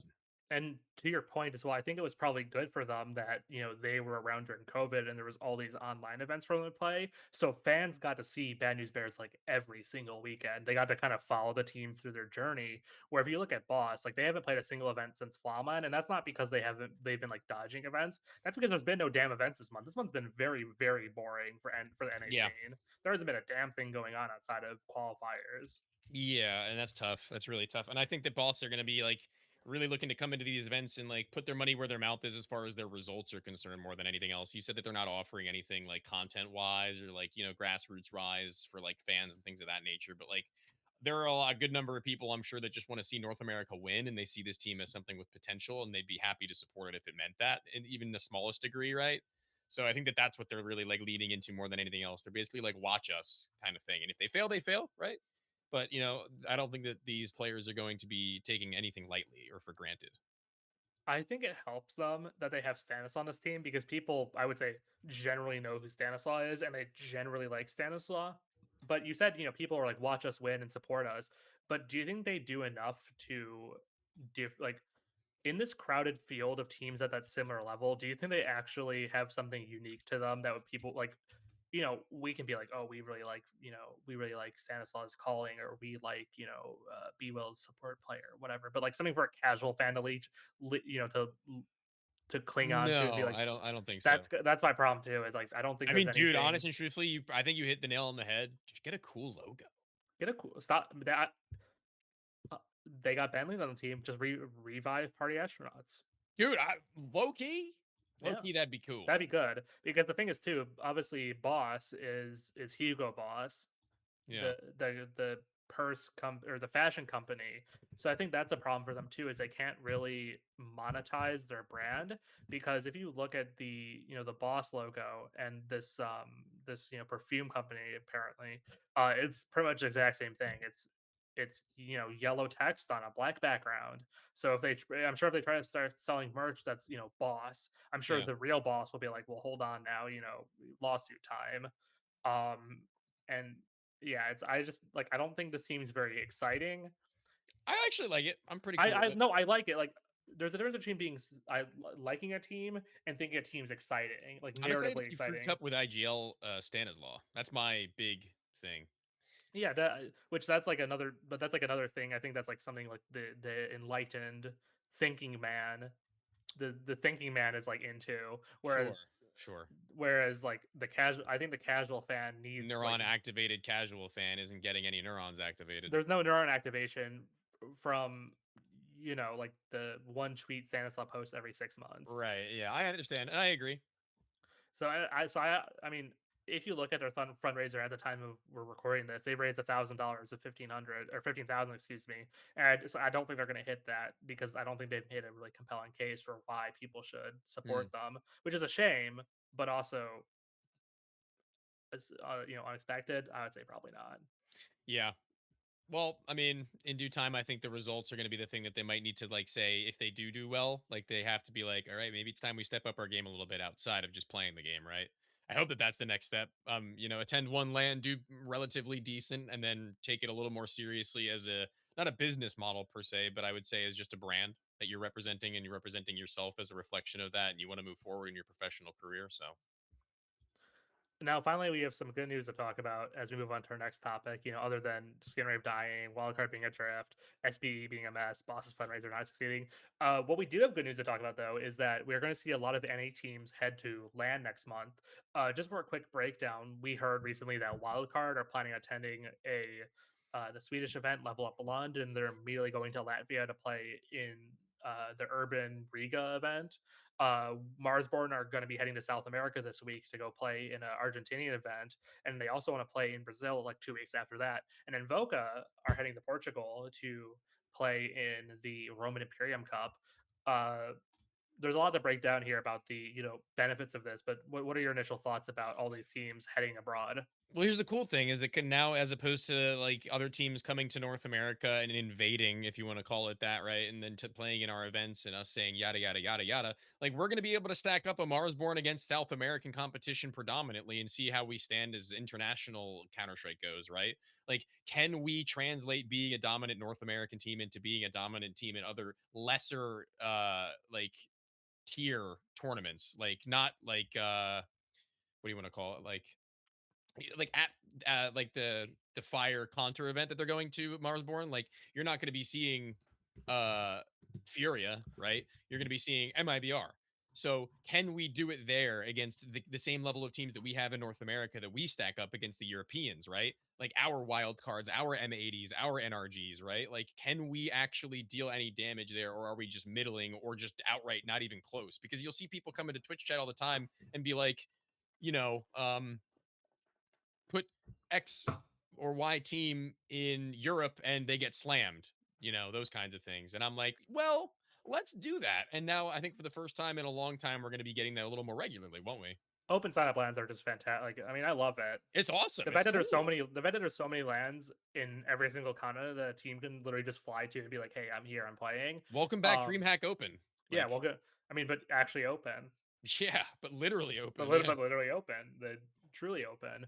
Um, the I think this will also be a time where the rubber really hits the road for a lot of these teams. I mean, like you said, if Mars weren't go to South America and they get dumpstered by like, you know, Sharks and then Red Canids and then Audic, teams that are ranked similar to them, that's obviously a very bad look for them, especially because they're going to be giving a North American VRS points to another region.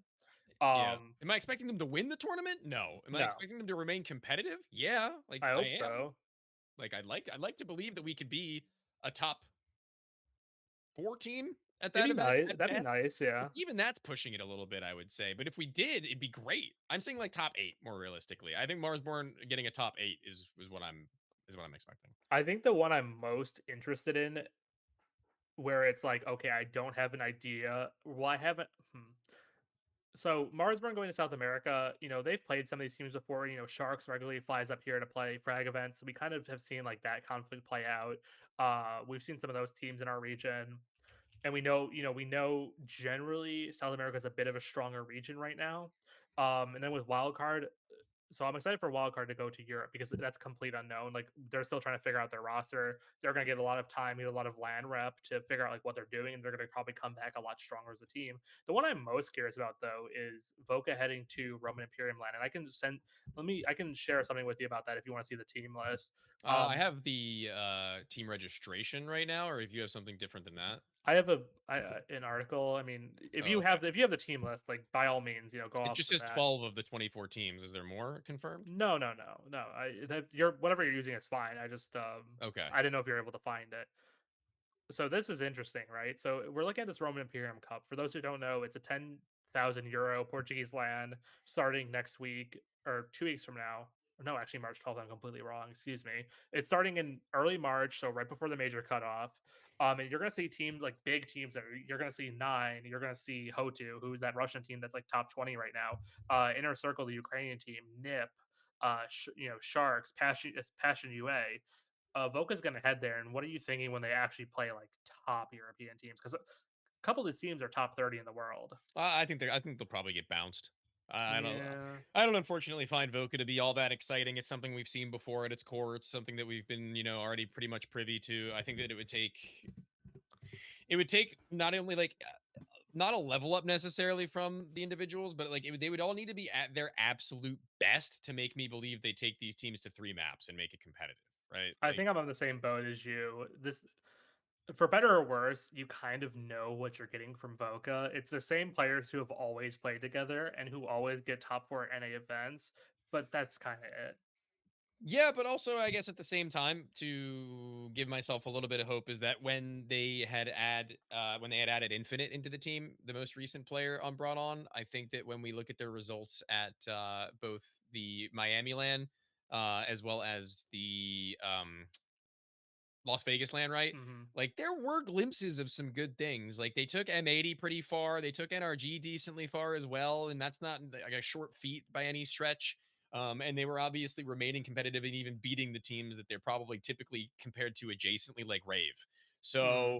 So we got ourselves like them now probably punching above what was once for these cores, like not really that achievable realistically, but going one step further beyond that is something that I don't know if we're ready for, if they're ready for. But I'd like to see it. I think that I've seen some improvement from some of their players, and I've already been pretty impressed with what individual levels Snav brings to the table while he calls. And I Well, think Infinite is also a Snav shooter. isn't the So IGL. what? Carson is What? on Voca. Really? I thought Carson was the IGL. Am I wrong?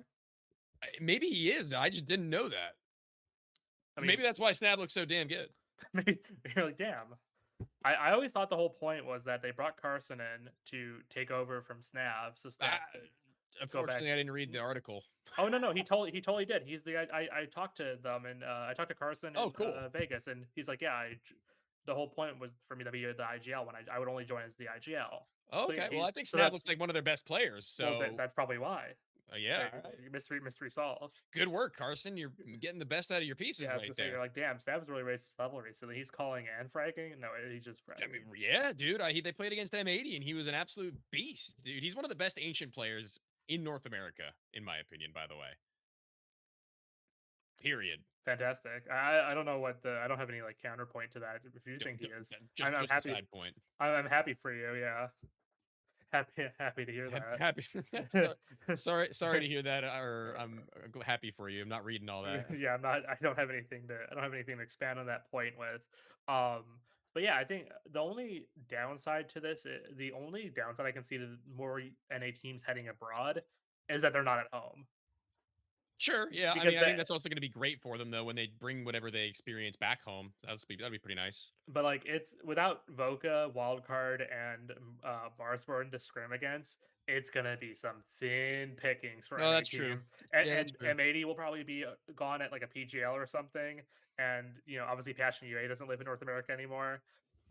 I don't envy teams trying to get scrims during like when all these teams are frolicking in Europe. It's gonna be thin on the ground. Yeah, that'll be fun. We'll see how that one You're gonna pans be like, out. oh boy, like regain again for the for the sixth scrim in a row. Like, Yeah, you're gonna be doing BO3 scrims for a lot of teams, probably. I yeah. figure.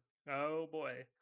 Yeah, no, I mean, but overall, I think it's a positive development that these open events have given NA teams an opportunity because during like the ESL era, like for 2024, 2023, these teams weren't qualifying to lands because of the way that they were formatted. You'd have one NA spot, and they'd invite like Complexity, M80, Complexity, M80, and like Evil Geniuses to the close qualifiers. So like a team like Marsborn is probably not making it out of that close qualifier. So the fact that they can just now pay money to go get European experience is pretty nice. Yeah, I do agree. It's interesting now for the first time. It feels like despite us having conversations about like support for North America and like salaries and teams to be actually fielded, I think we're actually in a pretty decent place right now as far as that's concerned. And these organizations getting the chance as well as to send their teams to these lands is something I think shows a little bit of a sign of growth that I can be hopefully tentatively excited to see what actually comes from it. The only problem is if they then just run out of money, like Who which is needs money, bad. dude? That'd be bad Who because needs money, bro? flights are expensive. Like Just make the major and get sticker money and come yeah, on. Come on. I'm yeah, kidding. yeah. Come on, Not easy. easy. Not easy. 6 or 7 South American teams and one NA team. Yeah. Ouch. Yeah. And now, finally, as we kind of approach that 2 hour mark of tonight's show, obviously, of course, thanks so much for coming on. For sure. We're going to hop into a topic close to my heart. Is the upcoming Duskiest Eagle Master Series #6, brought to you by INUI Gaming, or sometimes their friends call them just INUI. You're chill like that on a Yeah, first I'm name chill basis. like Yeah. that. Yeah, Yeah. I don't use their trade name, their copyright. Sure. Anyway, yeah, INUI. I don't know if you've had a chance to look at the team list for that, so I can just run through Yeah, sure. real quick, and I should probably just tell the people who are listening as well, you know. Yes. So we have the two impact teams, Sakura and FlyQuest Red. Then we have Regain, Life's a Game, Overnight, which is that Mexican squad with like Four Taylor, AMC, B1, Sportsnet Expert, who we talked about a lot this episode, Phoenix, which is like Jay Chance's team, Zomblers, which is Cajun's team, In Control. We have the Aether team with Brett and Andrew on it, and Seb. F5 Esports, Rain Above, Blitzkrieg, Chicken Coop, Wildcard, and then Drugs and Pugs. If you kind of want to know like what's going on with the invites for this event, I think a lot of the teams uh, were strategic in accepting invites to this event or declining because the major invites coming up so soon. They don't necessarily want to go play this event and lose some of their form points in upsets when they might be on the cusp. So, for example, like Marsborn, you could see them realistically making the major if they play one more LAN and get like a top four finish. So for them, mathematically, it doesn't make sense to accept a lot of online invites right Right. now. Other teams are just not physically in North America, like we previously mentioned, and then a lot of them don't want to play ECL, CCT, and Eagle Masters at the same time, which is like fair enough. Yeah, I would like you to play my event, but like I get it. So that's kind of unfortunate that we're not seeing some of the bigger teams in the league this season. But on the plus side, we're seeing a lot of the smaller teams, and I feel like the field's going to be really open. Do you have any initial sort of thoughts or something that stands out to you about this team list? What's on your mind?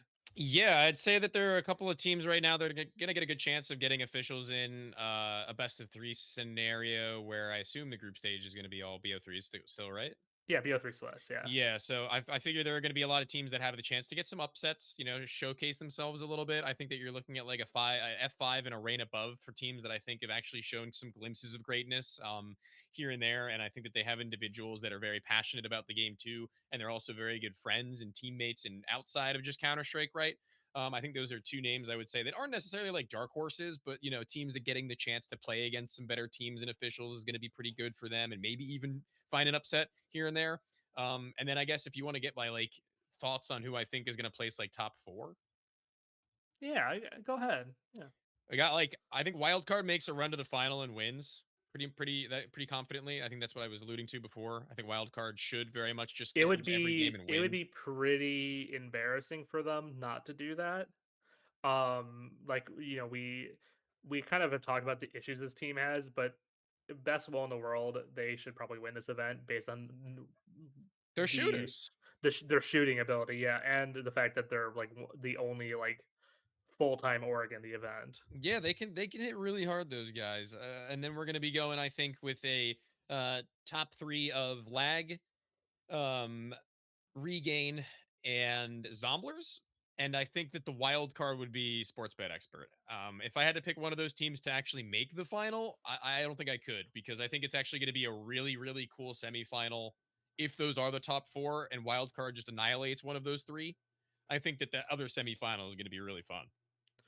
I'm pretty similar to you. I don't. I think. Hmm. I think instead of Zombers, I might go for Chicken Coop. I know they're kind of middle of the road team, but I think I don't know. I think they just compare a little bit more favorably to some of these other teams at the moment. They've been together longer. Um, they've been together longer, and just kind of if I look at the results on paper, maybe a little bit better. But I could definitely see them being a close series. I think a dark horse for me, if I can't choose sports bet, would be Aether. I think they got some good talent on there. You got Brad as the IGL, you got Andrew, Seb, and Zaylor, and then as like your experienced trio, and you got Serum. Oh, they just obviously just made that roster previously known as Alpha 49. What are your thoughts on the new Aether squad? Um, Yikes. I am predisposed to not liking it only because I haven't very much liked the individuals on that team uh on other rosters separate from this one. Like Zaylor, Seb, and Andrew and Serum were kind of just guys on other teams where they weren't like the odd men out every time, but like it just kind of felt like it wasn't where they wanted to be, right? And I guess seeing them all on the same team for me is just kind of like, but if there's anything that history tells us is that those sometimes pieces that come together with that same kind of mentality are actually some of the better teams, right? Like they might actually form something like we were saying earlier on greater than the sum of their parts because they have aspirations to work with one another to prove that that's just like an outside stigmatism from some people, right? Whereas Brett, I'm 100% a fan of as an in-game leader and a player. I think he's somebody I've followed for a while now, both online and on LAN. I've been impressed with what I've heard and what I've seen, and I'd like to see it work. Again, I like nothing wrong with them as people. I don't really know them that well as people. Those other guys. It's just that again, like I've been an advocate of them being removed from teams previously. And in all fairness as well, like those teams that I was kind of advocating for their removal of, it was quite some time ago. Um, so yeah, I think it's a little unfair of an outlook on them, but that's that. I think the big thing with Brett is you kind of forget that he's been around a pretty long time and he has been on some pretty impressive teams.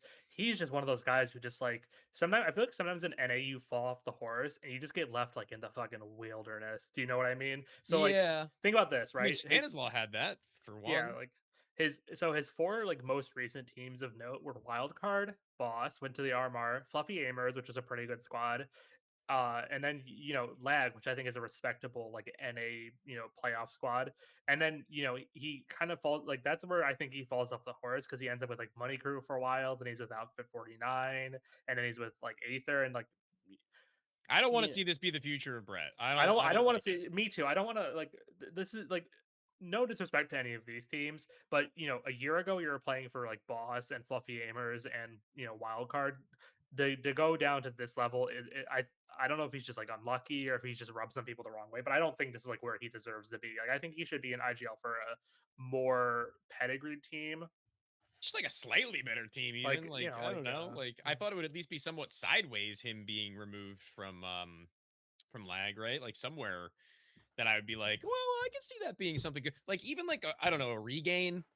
Like even that is a little bit of a higher standard for me than what the Aether team is. Yeah, I don't know.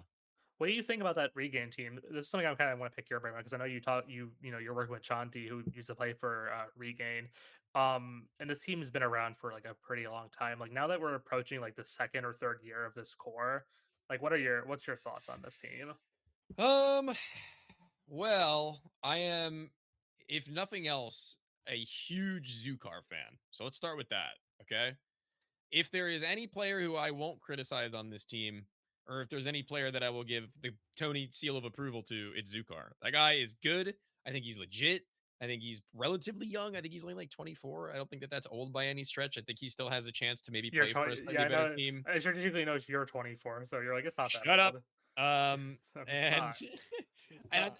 I think that they're in the same boat as which they once were, is where they have to make the decision as to whether or not they want to move forward with the core of players they've been friends with for so long. And Dirk being the opper and not performing against other oppers in North America is something that's not a sustainable practice for them moving into the future. That's where I'm at. I think That's Dirk as the AWP player is starting to run dry. it's getting a bit. You're getting a bit. You've had enough. There's just It's good. about. I think I'm in a pretty similar boat as you are, where it's like I know Zukar has attracted like interest from teams. I think like a couple of years ago he had some interest from like a Marsborn level team. They were like thinking about trying him out. Um, I think Sasha's like a decent IGL, but I don't know if this 5-man lineup is. It might be time for them to like say like okay, we've played with each other for 2 years now. We've had some accomplishments, but could we do more if we weren't playing together? Yeah, I agree entirely. I think if you're a North American organization and you're like looking for a player, I think you'd be a fool not to look at Zukar in general, though. I can't sing his praises enough. He's not in the same boat as Lake was for me when I was advocating for his pickup, but he's damn near close when he was like Carpe Diem Lake. And even before that, I think it was like Limitless Lake. Like that's where I'm at with Zukar right now, where I'm like, if you give this kid like a slightly better team that's playing against slightly better teams, I would be pretty impressed to see him fail. Like I think he would do pretty well. I think sometimes players need to, especially NA players, need to leave. Unjustified Lake, by the way, not Limitless. Sorry to cut you off. I don't know. My No, no, brain you're just fine. Come on, man. Limitless Lake. That was JBA. That was I JBA. I expect better. Yeah. At some point, I think players in NA struggle with leaving their comfort zone to the detriment of their career, and that's kind of what I'm thinking with this regain roster, where they are the 3rd seed in this event. They claim an invite to Flamland, right? So you're like, okay, like they're pretty. You're like, okay, so that probably means like they're pretty, like they're winners, they're champions. Yeah. They're like they take on the world. But then you kind of like get down into it, and you like look, and you're like, oh, last 3 months like 36% win rate. Yeah. Get their backs blown out by M80 and Marsborn in uncompetitive series. Last Eagle Master Series, they got shit canned by Boss. They're This regain roster is just good enough to survive, but not good enough to thrive in my mind. So Yeah. I'm kind of hoping this is their final event where they're like, hey, we need to do something or we need to change something. Yeah. I agree. I don't know. I just want to see Zukar succeed, man. That's the last I'll say on it. I really do just want to see that guy succeed. He's a Zukar head. I am. I'm a big fan.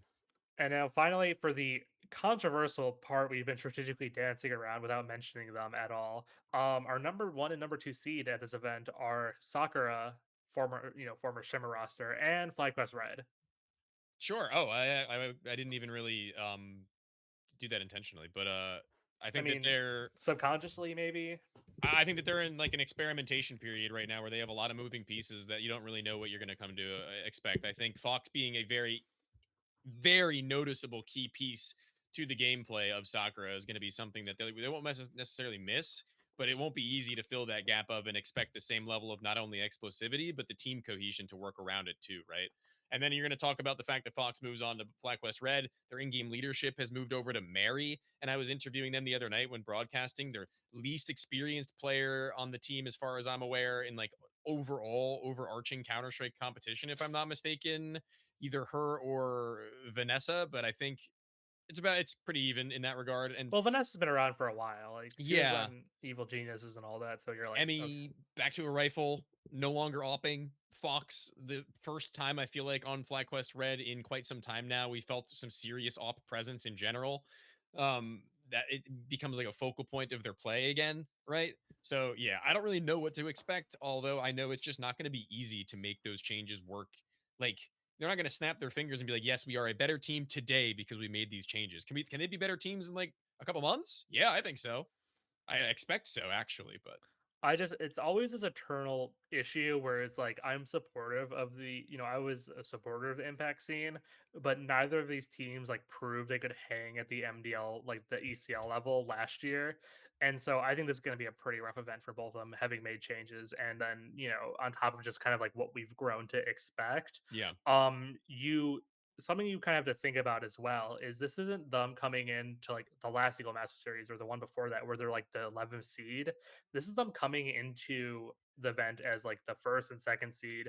So they're going to I be think they'll place faced. top 8 at least. I think so. You think so? Yeah, I'm pretty confident in the fact that I think they'll place top 8.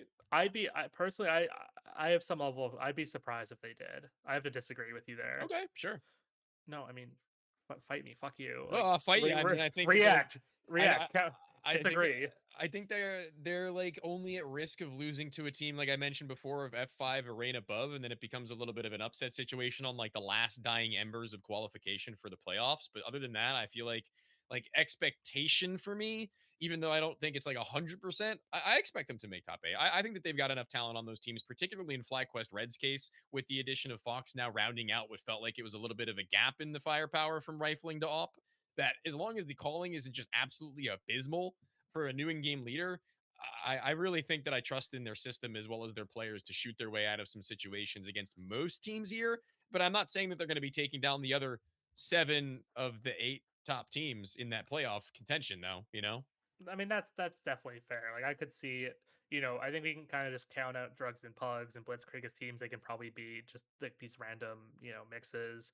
Um, they could probably beat F5 and Rain above.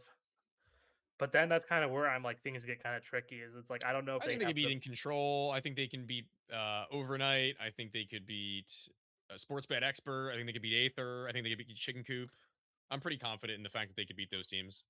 I will say, based on the way the VRS is looking right now, we won't know for sure until Monday when the February VRS comes out for seeding our event. But it looks like they're going to be facing off against Sakura's going to be playing a wild card in their opener.